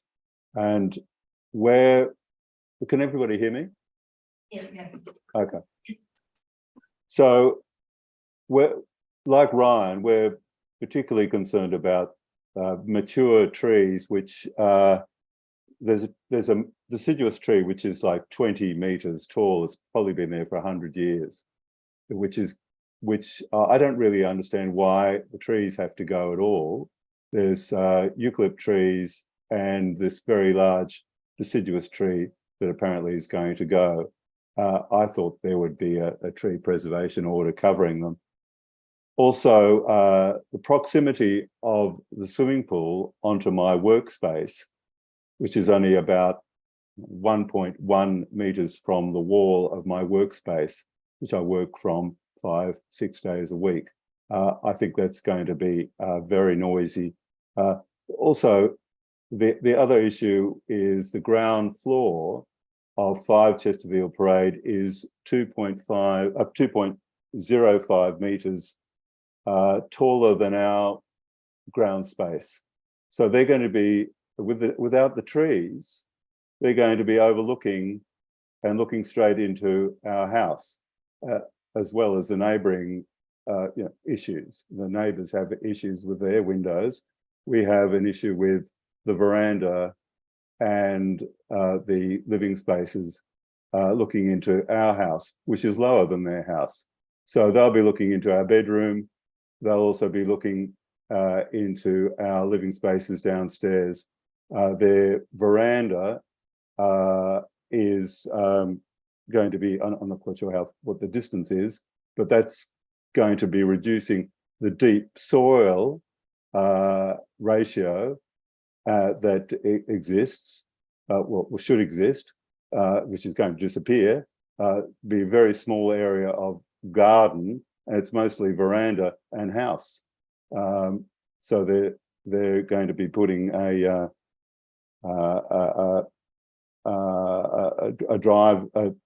car space into their house as well. So, there's not going to be much space in this house at all for a garden. So I just want you to take all that into account. The mature gum trees, the 100-year-old deciduous tree, the surrounding properties and block have enjoyed these for many years. I've been here for 25 years and enjoyed looking into this deciduous tree from my small veranda upstairs. If that's all gone, I'm losing all that amenity. I just wanted to refer to the Shed Collective and put a submission in, a letter in Helena Ganaus, put the submission in, and she notes the visual acoustic privacy, part C1 of the DCP, to ensure the development does not unreasonably impact upon existing residential or other properties due to unacceptable loss of privacy or generation of noise. So I'm concerned about all those things, and I'm finished. Thank you. Thank you for taking my submission. Yeah, thank you for the time. Panel, do we have any questions? Thank you. Just a quick one, Jason. Looking at the plans, they've got their proposed pool, and then do you have an outbuilding in the rear yard that butts up to the... We do. That's my workspace. Okay, so that's why I'm a graphic designer and I work there 5-6 days a week. Okay. And I'm very concerned about the noise. I'm on the phone, I'm on the computer, and it's 1.1 meters from my wall. And I'm just hopeful that at the very least there could be some acoustic insulation to stop that noise. Yeah.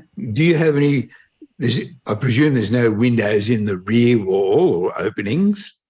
No, there isn't a window. Are they in the openings in the western?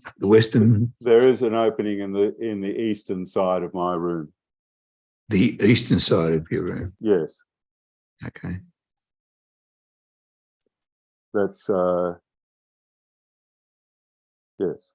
Okay, and the construction of that outbuilding, is it brick?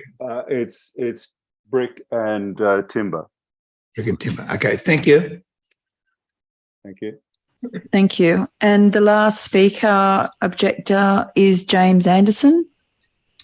Good morning, Chair, and good morning, panel members. Similar to Ryan and Jason's opposition to the development of 5 Chesterfield Parade, I too would like to express my disappointment in Waverley Council recommending the development for approval. I live at 1 Inverness Street and will be heavily impacted by this development. I asked the Waverley Council to come and visit my property 3 times. Sorry, I just had 3 times, but this was never taken up by the council, just to show the impact from my point of view. Inverness Street runs downhill, as you have heard, and this development will severely impact multiple properties on Inverness Street. I acknowledge that when compared with properties on Chesterfield Parade, this development seems run-of-the-mill, but it feels like no acknowledgement has been made for our lower level properties. Now multiple objections have been glossed over in the most recent council report. The proposed development will tower over our property by over 9.2 metres. Our backyard sits at the 54.5 metre GL level. We will no longer have any morning sunlight in our backyard at all. It would appear obvious that the applicant is effectively building a 3-storey house with a significant amount of clearance under the rear of the property. Why can't the house follow the lay of the land? I present before you a photo of the 1-storey house that's currently there. It doesn't look like a 1-storey. It already looks like a 2-storey house, and this will be another story above that. I disagree with the flood risk being used to justify the house. Building the house so far above the ground level. A house on Gordon Place recently installed an underground garage. Additionally, on privacy, there are no windows currently facing into our yard, as you saw previously. They were obviously not allowed previously, so why they are allowed now? Window 9, 10, and 26 will all look directly into our yard. I don't know why this would ever be allowed. We have 3 young children, and there are 9 young children, all under 8, living on Inverness Street, all impacted by this development. The privacy screens will achieve very little and can easily be removed, as has happened in the past. Why can't the applicant utilise high landscape style windows instead of the multiple floor to ceiling windows on the western side? They could also use more skylights. In closing, I'm not opposed to development in Bronte, but it needs to be done so in a manner that considers the impacts on other residents. I would like to reiterate the points raised by the residents on Inverness Street and Gordon Place and summarise our objections as follows. The height of the property, the impact on our privacy, the location of the pool, and the unnecessary removal of very established trees, almost all of them. Our requests are reduction in the building height by following the slope of the land with an indoor step or potentially excavating it to lower the overall height. The rear balcony should also be reduced in height to improve our privacy. Removal of the floor to ceiling windows on the western side of the building and replacement with slimline high windows above eye level to improve our privacy would also help. Provision of noise suppression by the pool, which is next to Jason's office, and we think it would certainly be possible to build the deck around one of the established native trees. That would be a fantastic feature I would love. I would now be happy to take any questions. Thank you. Thank you very much, James. Questions? No? No. No. Okay. Thank you. For the applicant, we've got Mark Swain and Mike Grimshaw. Mark, are you going to present, or you both are here just for questions? You're on mute, Mark. Thank you. Yep. Thanks very much, Madam Chair, panel members. Basically, we would like to commend the officer's report. We're happy with the recommendation and acceptable of all conditions. And yeah, it's taken us a slow but productive road to get to where we are. Concessions have been made in terms of front and rear boundary setbacks. The streetscape presentation and the contribution of the overall design towards the Chesterfield Parade landscape conservation area, and significant privacy measures have been incorporated into the final design to achieve what we believe is a reasonable balance of mutual privacy between neighbours. So beyond that, unless Mike has anything to add, we'd be happy to answer any questions. Mike, have you got anything? Look, the only thing I would add, just to address some of the comments there by the neighbours, I do understand their concerns, in particular about the contours of the land, but there's two things to note here. The floor level, the ground floor level, has been dictated by the flood studies that Waverley Council have put in place. So it's not an option to reduce the floor level, because the engineering department will not allow us to drop below that level, that indicated flood level. The second thing, in addition to that, is to note that the owner of this house is quite elderly and would not be able to accommodate stairs in that ground floor plane in any case. I just think that I should note both of those things, because a lot of the additional requirements I think that the neighbours are looking for, we can't actually do because of the flood limitations that we have imposed upon us by the Waverley Council flood studies. May I ask a question? Like, if my house is so far... Thanks. No, can you just mute yourself, please? We're just in the middle of speaking with the applicant here. The windows, you would have heard there was a submission, or you may not know. The eastern side windows, W06 and 19, are examples where they could potentially serve a better outcome on the western side in relation to the neighbours. Anyway, so is that something that is constrained by the flood level, ground level? Is that the reason why you can't move or use the same windows on both the west and eastern side? I don't know if you've even thought of that. Well, it's not a flood concern, no. That I'm aware of. I mean, no, I don't believe that would be a reason. Look, the functions of the room dictated how we organised those windows, and because of the objections, there's been substantial addition of screening on that western side, going up to a height of 1.6. We agree that that's a reasonable thing to insist on. Look, what can we say about somebody taking those louvers off at some time in the future? It would be imposed upon this site as a condition. They would have to remain in place, and they would effectively provide the screening or the privacy I think that those neighbours are requiring. Thank you. I think also, sorry, Mike. Yeah, I was also just going to say there was quite a lot of work which we did with the planner at Waverley Council.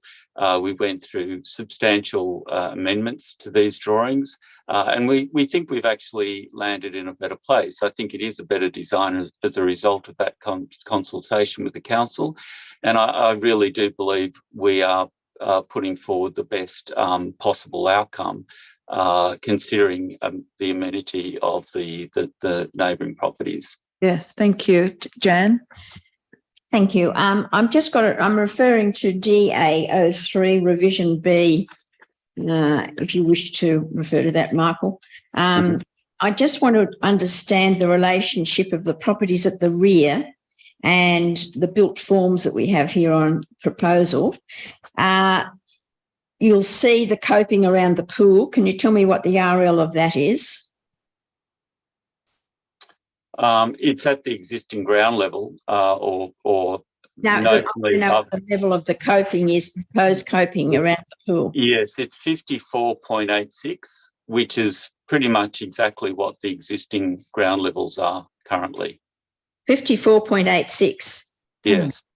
I'm sorry, it's on the next drawing, but then my question is, the ridge of the dwelling behind at 58.39, it's clearly, I mean, in terms of being out of the ground, I'm just trying to understand this pool. Is it excavated in, and then is how much above the ground level, the natural ground level, is that coping? It's not really above the natural ground level at all, the coping. It's marginally above by, maybe 20 mils or something. So it is at the natural ground level. And the only excavation there is for the depth of the pool, right? Being an in-ground pool. Okay, then. And similarly on the adjoining neighbour to the east, the difference in the coping and the ground level on that property? It's the same. It's the same. Yes. Yeah. Yeah. I suppose then the other question that I'd like to go to is the landscape plan. And you can see that there is an extraordinary loss of vegetation. Could not some of the existing be retained? Because the proposed landscape plan does not propose any canopy trees. Well, we've been we have a condition of approval which will require 4 additional trees to be planted, which all need to have a minimum height, I think, from memory, of 5 metres. So these trees will be replaced by that number of trees, which we think is supportable. That's the Landscape Department at Waverley Council have determined that this site can support those 4 trees, and we are happy to put them in.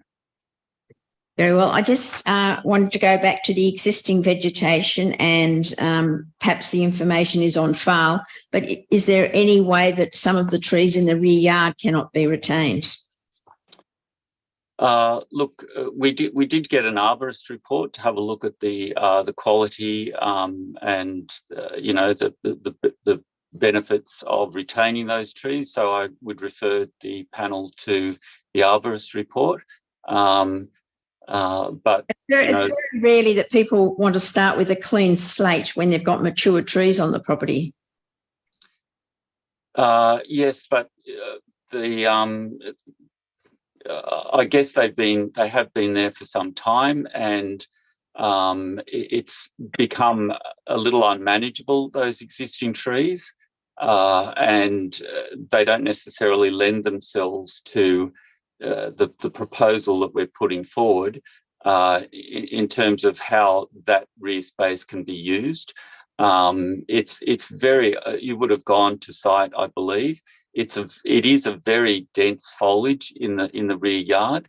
I'm not saying all the trees, but I am saying that there could be better quality ones that could be retained, so that there isn't a dramatic increase in canopies overnight and waiting for the new trees to grow. Just before you answer, as a follow-up to my colleague's question, there's 2 trees in particular in the rear yard, west of the pool area. One is very large and one smaller. I guess, why can't they be retained? They don't appear to be affected by the built form. Well, they have quite a large cover, and they do provide an obstruction to any sun and light.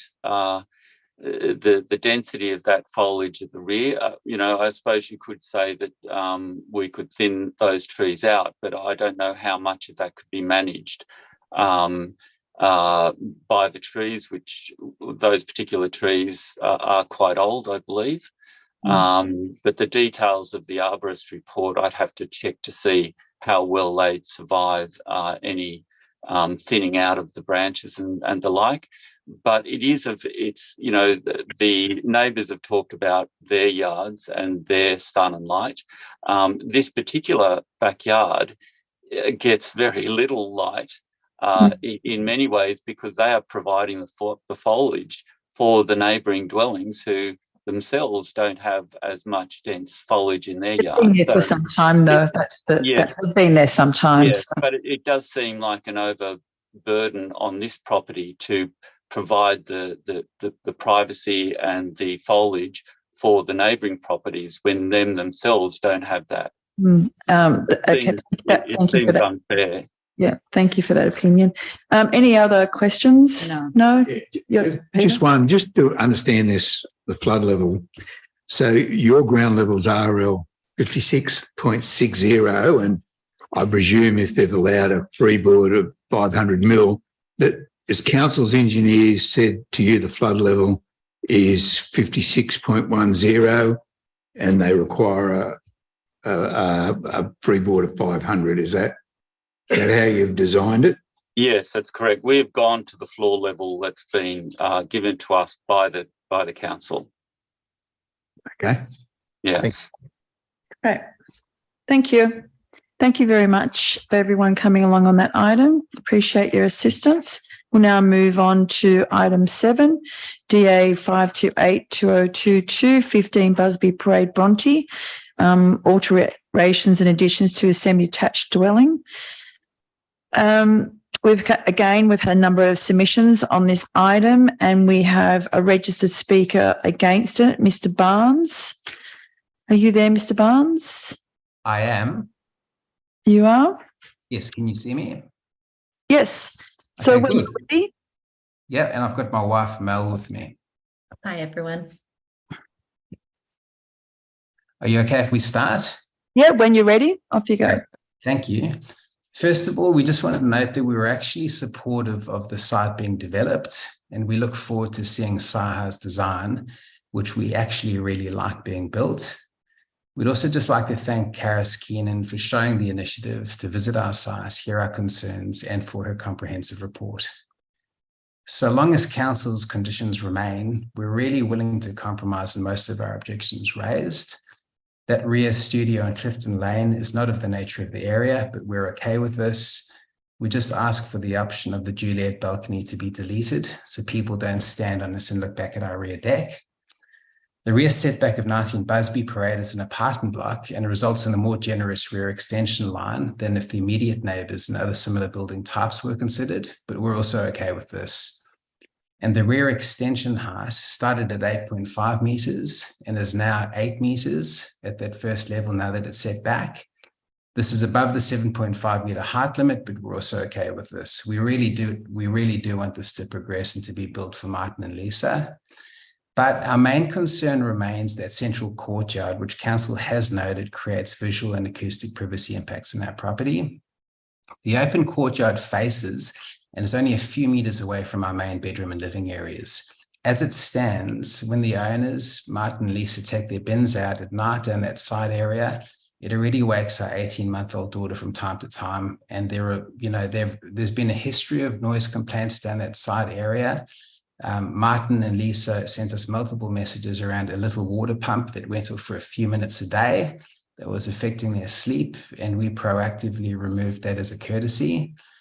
But this courtyard opens up via sliding doors to multiple internal living areas. And again, it's only a few meters away from our main bedroom and our living areas. So with the conditions that the stairs be introduced off the rear deck, there's no reason for the courtyard to be accessible. And to really ensure our acoustic and visual privacy, we'd ask that this courtyard be enclosed on both levels with the solid wall. The void will still provide solar access, albeit slightly less, to the middle of the home, which we understand to be the purpose of the design. We'd like to thank the panel for your consideration and also council for the significant time invested in your assessment.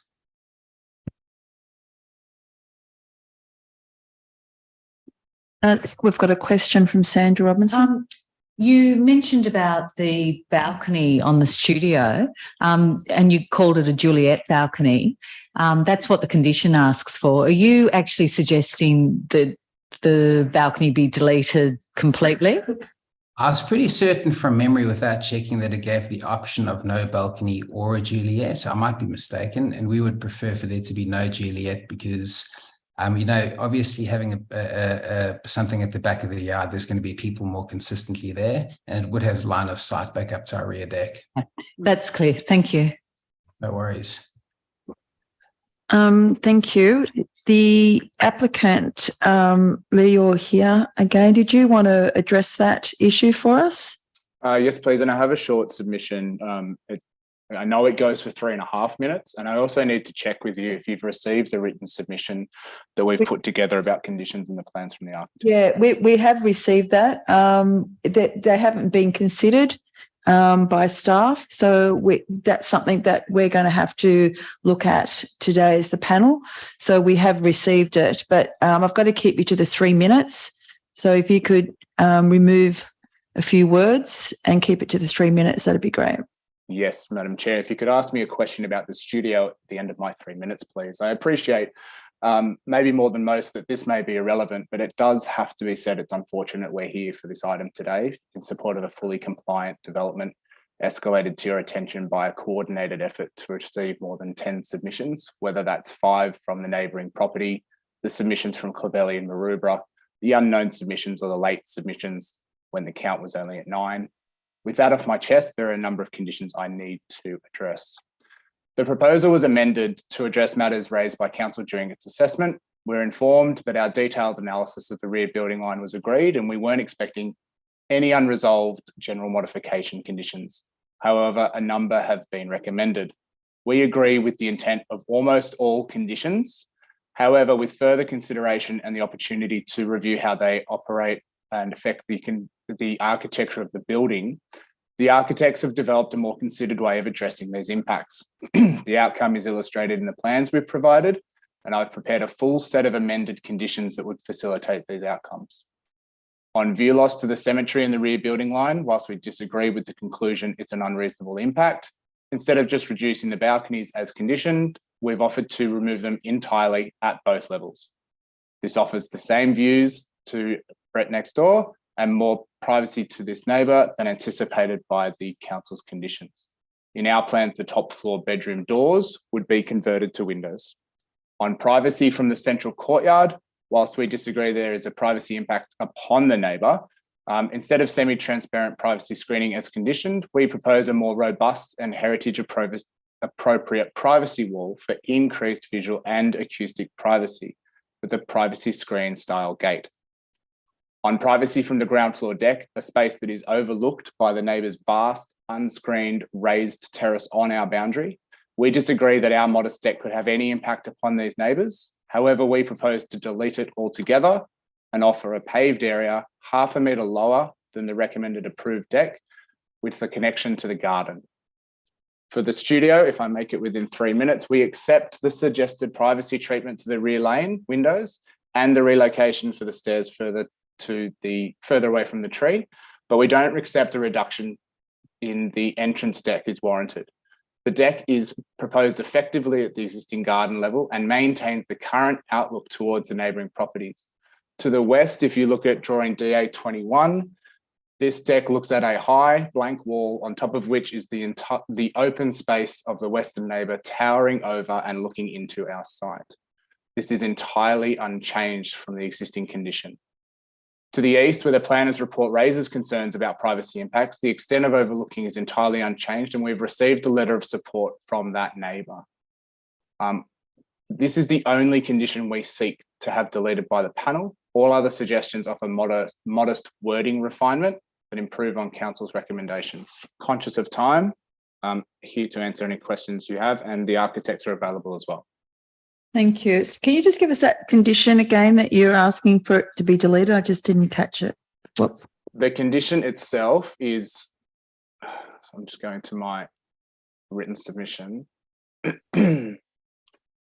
It's part H of 2, and it's in relation to the terrace off the studio apartment. The topography of the land is such that that terrace is actually replicating existing ground levels. Yeah. It sits a number of metres lower than the adjacent topography of the site and doesn't offer any new aspect to adjoining properties. Any other questions, panel? No? Peter? I guess on that, and with the COVID restrictions, as you know, we have as a panel, we have restricted access to view these sites from inside. But what you're saying is that that deck to the outbuilding, to the studio, is essentially at or just above ground level and has no privacy impact on the adjoining property.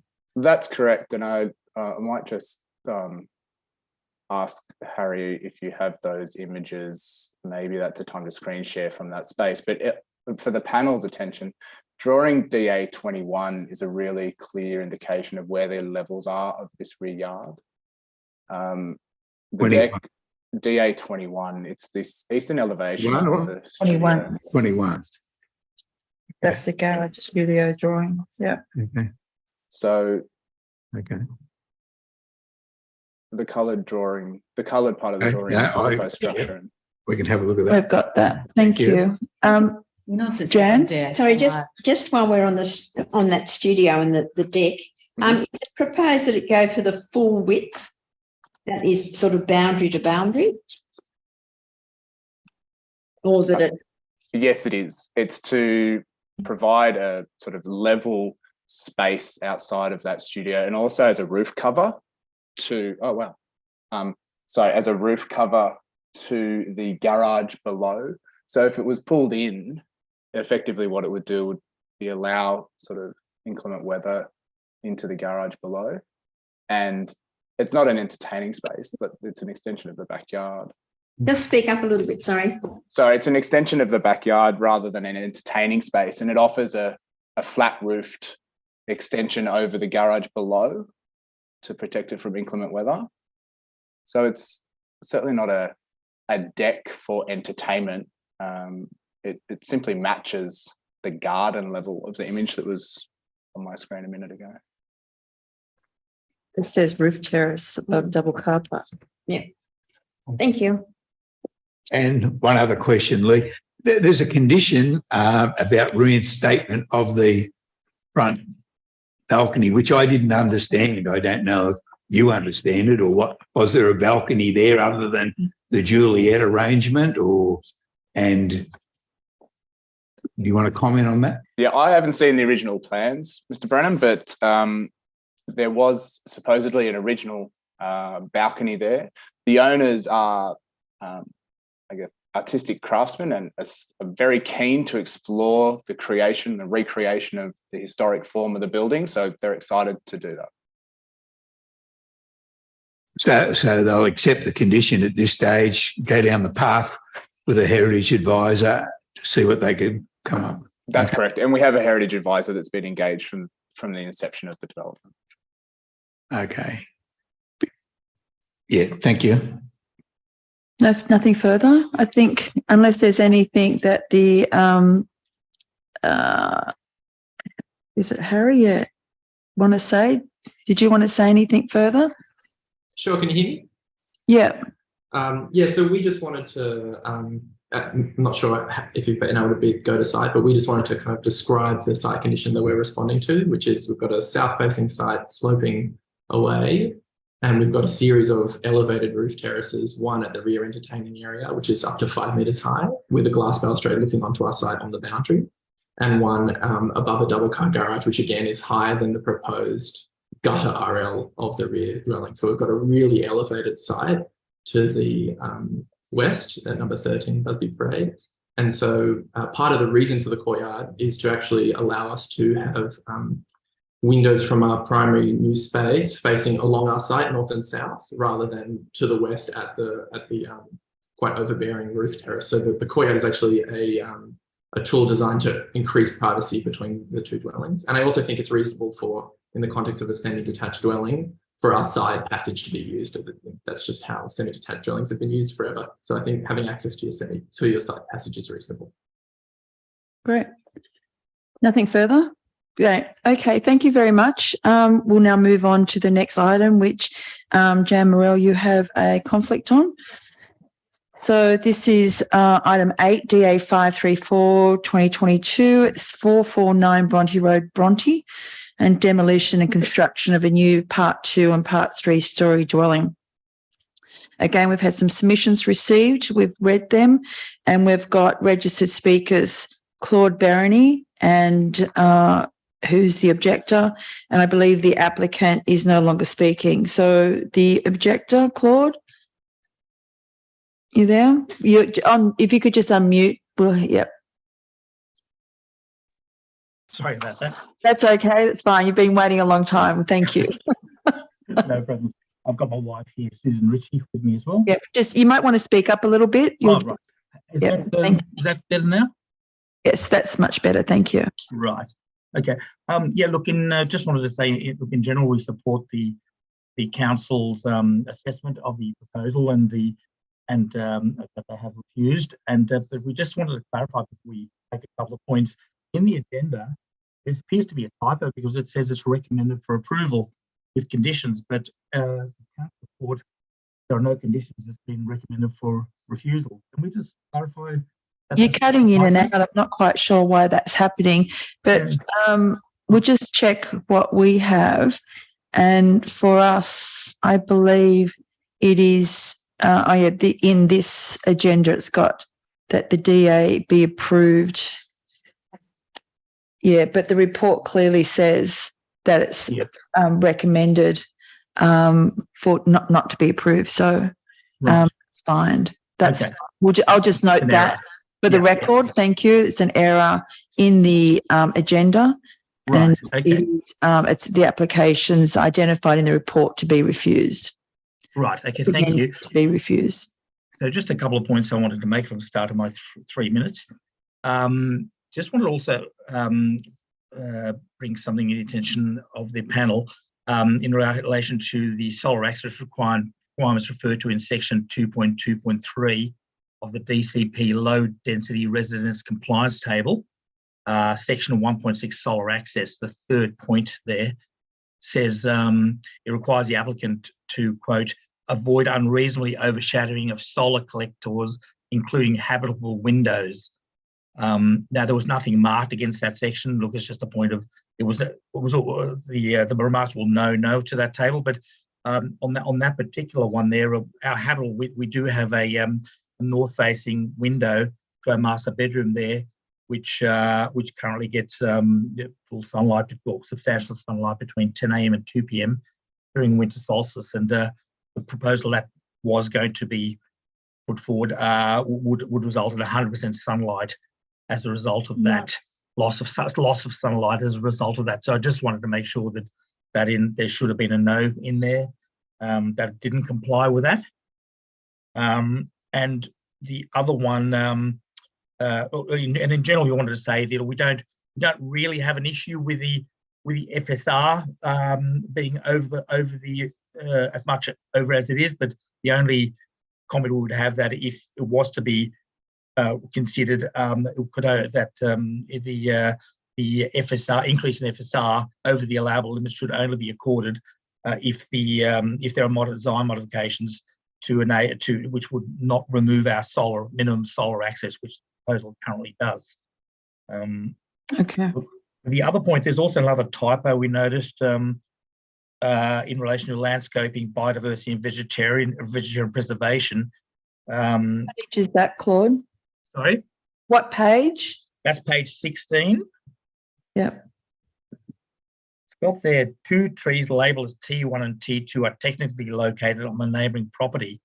This should actually read T1 and T3. Yeah, I've got that submission. We've got that submission. Oh, yeah. okay, sure. Just wanted that was basically all we wanted to bring to your attention. Right.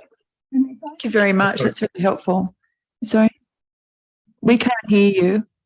Sorry, is that better? Yeah.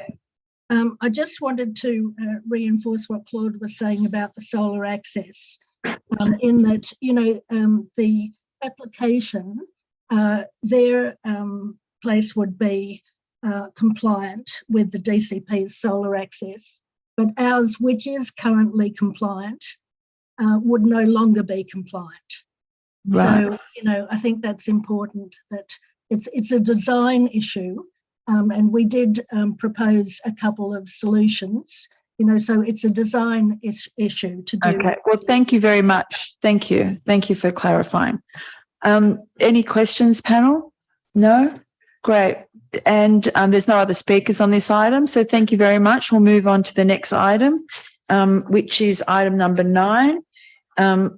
Which is DA 495/2022, 492 Bronte Road, Bronte. Again, demolition and construction of a new 3-storey dwelling house with balconies. We've got submissions received, and again, we've got an objector, Mr. P. Halliblen and Claire Lay. Are you there? Is that? Yes, we're here. Okay. Oh, there you are. Great. Yep. All right. With your time, your 3 minutes starts now. All right. Just want to know that when we receive your reference, that submission would be for refusal. Sorry, could you just say that again? Could you repeat that? Like, look, all right, look. Just to talking about this building, all right. What we want to do is like to retain the same footprint of the original building, as the new proposed building is too bulky and big for the site. Instead of opening up the site, it blocks us our view and is too bulky and oversized. The protruding balconies at the rear block the view of the sea from the upstairs of my property at 488 Bronte Road. This view is enjoyed by us every day, and the loss would impact us negatively on our health and property value. We live in this property for nearly 45 years, all right? And we are not too young to accept all these changes. The balconies of the western side project forward of my property at 490 Bronte Road, building, land impacting our privacy and view. For the pool logically should be built on the eastern side of the property, as there is more land and will be in the same area that the pool entertainment area of 494 Bronte Road. Plus, there will be a lot of noise, smell, lights, and general disrupting. This with the pool next to our property boundaries. This pool is right on the boundaries, you know. I would like to that the hibiscus tree too is retained, and that's a beautiful tree with beautiful flowers, and it is at least 50 years old. It seems unnecessary to kill it. And the last is the original building of the back of the north was already extended a lot and blocked the eastern view of 488, 490 Bronte Road, and has devastated my property view. The new bulk building will distract what was left. This new building would block out what is well left as a view. And then we want to retain the original site.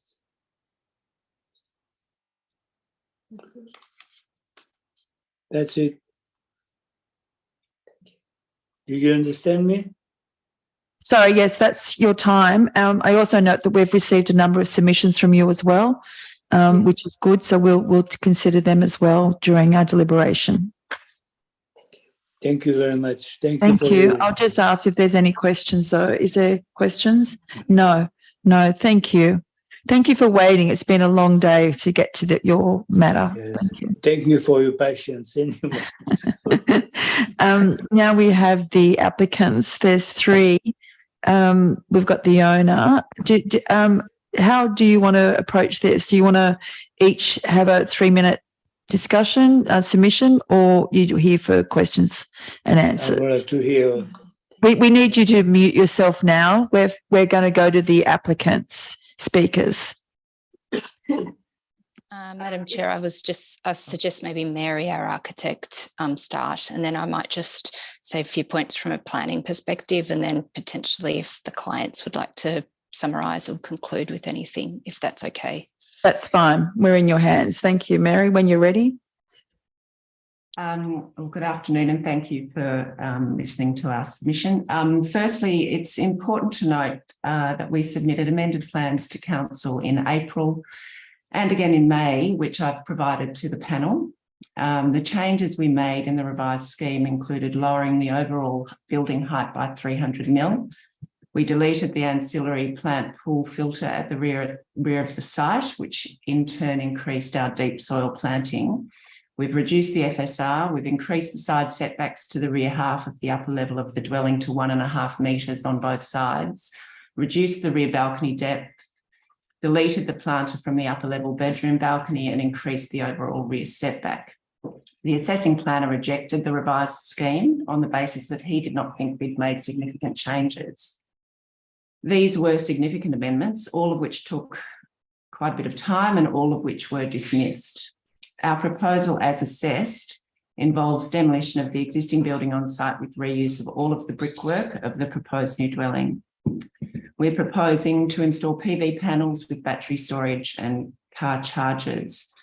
The design has been carefully considered to maximise the northern aspect, light, ventilation, solar access in winter, and our proposal is a sustainable response to the site. Our subject site on Bronte Road is in a precinct where there are a total of 9 allotments bordered by Bronte Park to the east and Bronte Gully to the north. Within these 9 allotments, there's a mixture of residential dwelling types ranging from a 5-storey residential flat building to 3-level houses to our site, which is currently a 3-level duplex. The majority of these properties have off-street parking in the form of garages or hard stands. My client's property does not currently have off-street parking. All of these properties face north at the rear and are steeply sloping down from Bronte Road to the gully. My client's property has a drop of approximately 9 metres from front to rear. The site has also been previously excavated at the front, dropping by over 3 metres, 1.5 metres from the front boundary, and retained by a sandstone retaining wall, which we propose to retain. We've spent over 2 years designing and refining our proposal, taking into account the complexity of the site, the huge change in levels, the minimal view corridor at the rear, and the difficult vehicle access due to the existing excavation. Our DA application has been recommended for refusal primarily on the basis that we exceed the FSR and height. The overall height proposed is 18 centimetres higher than the neighbour at 490 Bronte Road, which presents as a single level semi, and 90 centimetres higher than 494 Bronte Road, which is downhill from my client's site. The bulk of the dwelling that the report refers to sits well below street level and is not visible from the public domain. The report states that the proposal will not result in a better development outcome for the site. I strongly disagree. We are proposing increased landscaped area, off-street parking for up to 3 cars where currently there is none, and a house that presents as a modest 2-storey dwelling from Bronte Road and one that is barely visible from Bronte Gully. The proposed double garage is set well behind the building line with overhanging planters to soften the facade. Our proposal presents a vast improvement to the current building on site. Yeah, that's your time. Sorry, Mary Ellen. Okay. Questions of Mary Ellen? Sandra? Just your comment, Mary Ellen, that the amended drawings didn't address council's concerns. Did they reduce the GFA?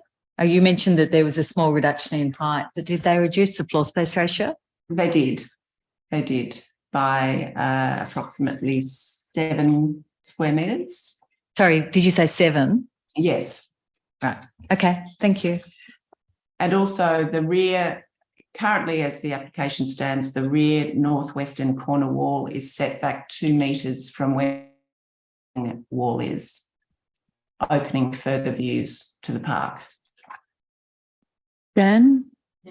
Peter? No. No. Thank you. So thank you, Mary Ellen. Larissa, did you want to say thank you. something? Just look, thanks for the opportunity to have to talk. I don't have anything formal, but from a planning perspective, I just wanted to raise a couple of points and just bring them to your attention. I suppose in response to Mary, we're disappointed, with the recommendation, given we feel, yes, it's a constrained site, it's a unique site, and it's quite complex given the site conditions. We believe design excellence has been achieved through a very thoughtful, skillful and sensitive design. The building footprint is very similar to what's existing, and if you have a look at the elevations, where there is some additional bulk, it's minimal. Mary has designed and articulated the form quite carefully so that roof forms are, skill in form that slopes down the site. And we've tried to really sensitively look at what is adjoining and the context of the street and adjoining kind of buildings. What's currently on site is quite unattractive. There's very minimal landscaping, if none. We've tried to improve that through, rooftop gardens, planter boxes, a lot of landscaping that's been integrated. Unfortunately, the amendments took our scheme further and provided more benefits, but naturally that hasn't been considered at this point. In terms of just 2 points, in terms of the 2 key planning variations, I prepared the clause 4.6 statements, and I did this as comprehensively as I could given the site constraints and the topography of the site. So I was very, very conservative in terms of the height variations to ensure that we took the surveyed levels at every point. So by doing that, we do have exceedances that are greater. However, I did refer to the court case, the Better versus City of Sydney, where Commissioner O'Neill did take into consideration in that case, in particular, where there are significant excavated areas and new levels where existing levels are less realistic than what's currently on site, and therefore you can provide some flexibility in considering height. And if that is taken into account, our variations are much, much less than what the 20% is shown. So that is definitely something if you can take into consideration. And in terms of the floor space, again, we are about 7% over, which if you can see, there is a table council prepared in the previous report for 449, and that table does show that in this precinct there are a lot of properties and new properties that exceed the GFA. In our case, a lot of our area is below ground, although it is considered existing, but it's below ground in the sense that you won't see it from the street and you won't see it from the rear of the property. So look, in conclusion, I suppose we really feel this is a significant improvement to what's existing on the site. We've spent a lot of time and energy, and Mary's put a lot of her time into the design to create something that's quite skillful, given the constraints, and also considered the objections of the neighbours in terms of trying to maintain view lines and retain their amenity in terms of privacy. Larissa. Thank you. Yes, thank you very much. Thanks for your time. Thank you. Any questions of Larissa? No? None? Yeah, just a quick question to both Larissa and Mary Ellen.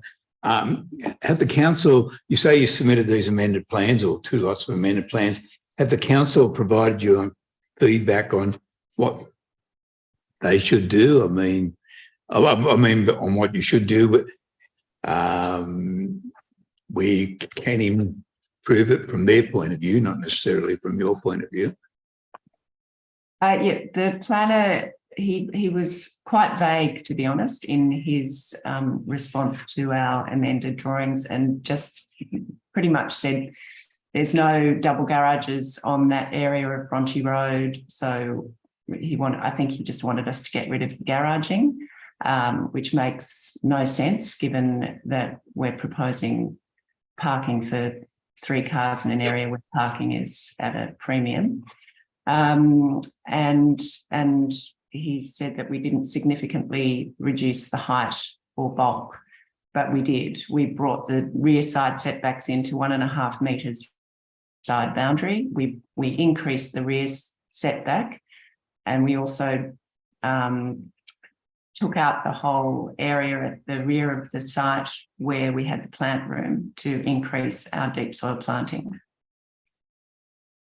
Okay, thank you. Thank you.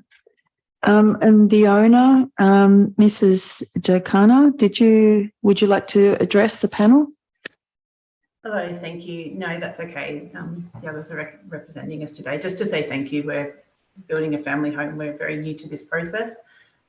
We did consider the concerns and work with Mary Ellen quite extensively to make those revisions. We were quite surprised to see that they weren't taken into account.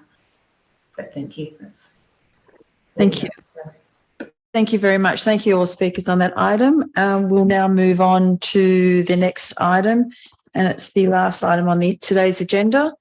It's item 10, DA 24-2021C, Unit 2914 Edward Street, Bondi. I note that there's the registered speaker is the applicant, Anna Yago. Did you want to? No, that's it. Oh, Anna. Hello, sorry. Right, okay. Thank you. Hi, my name is Anna and I'm the architect. I represent CSA Architects and we are the applicants. So I just briefly wanted to say that we are proposing a minor alteration to Unit 29. The minor alterations are extending the wall out by 400 millimeters, which increase the ground floor area by 2.19 square meters.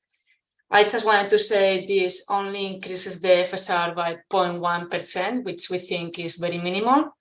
And we also proposing to reinstate the previously approved planter boxes, which we think it will give us a greater privacy screen between the subject terrace and the surrounding buildings.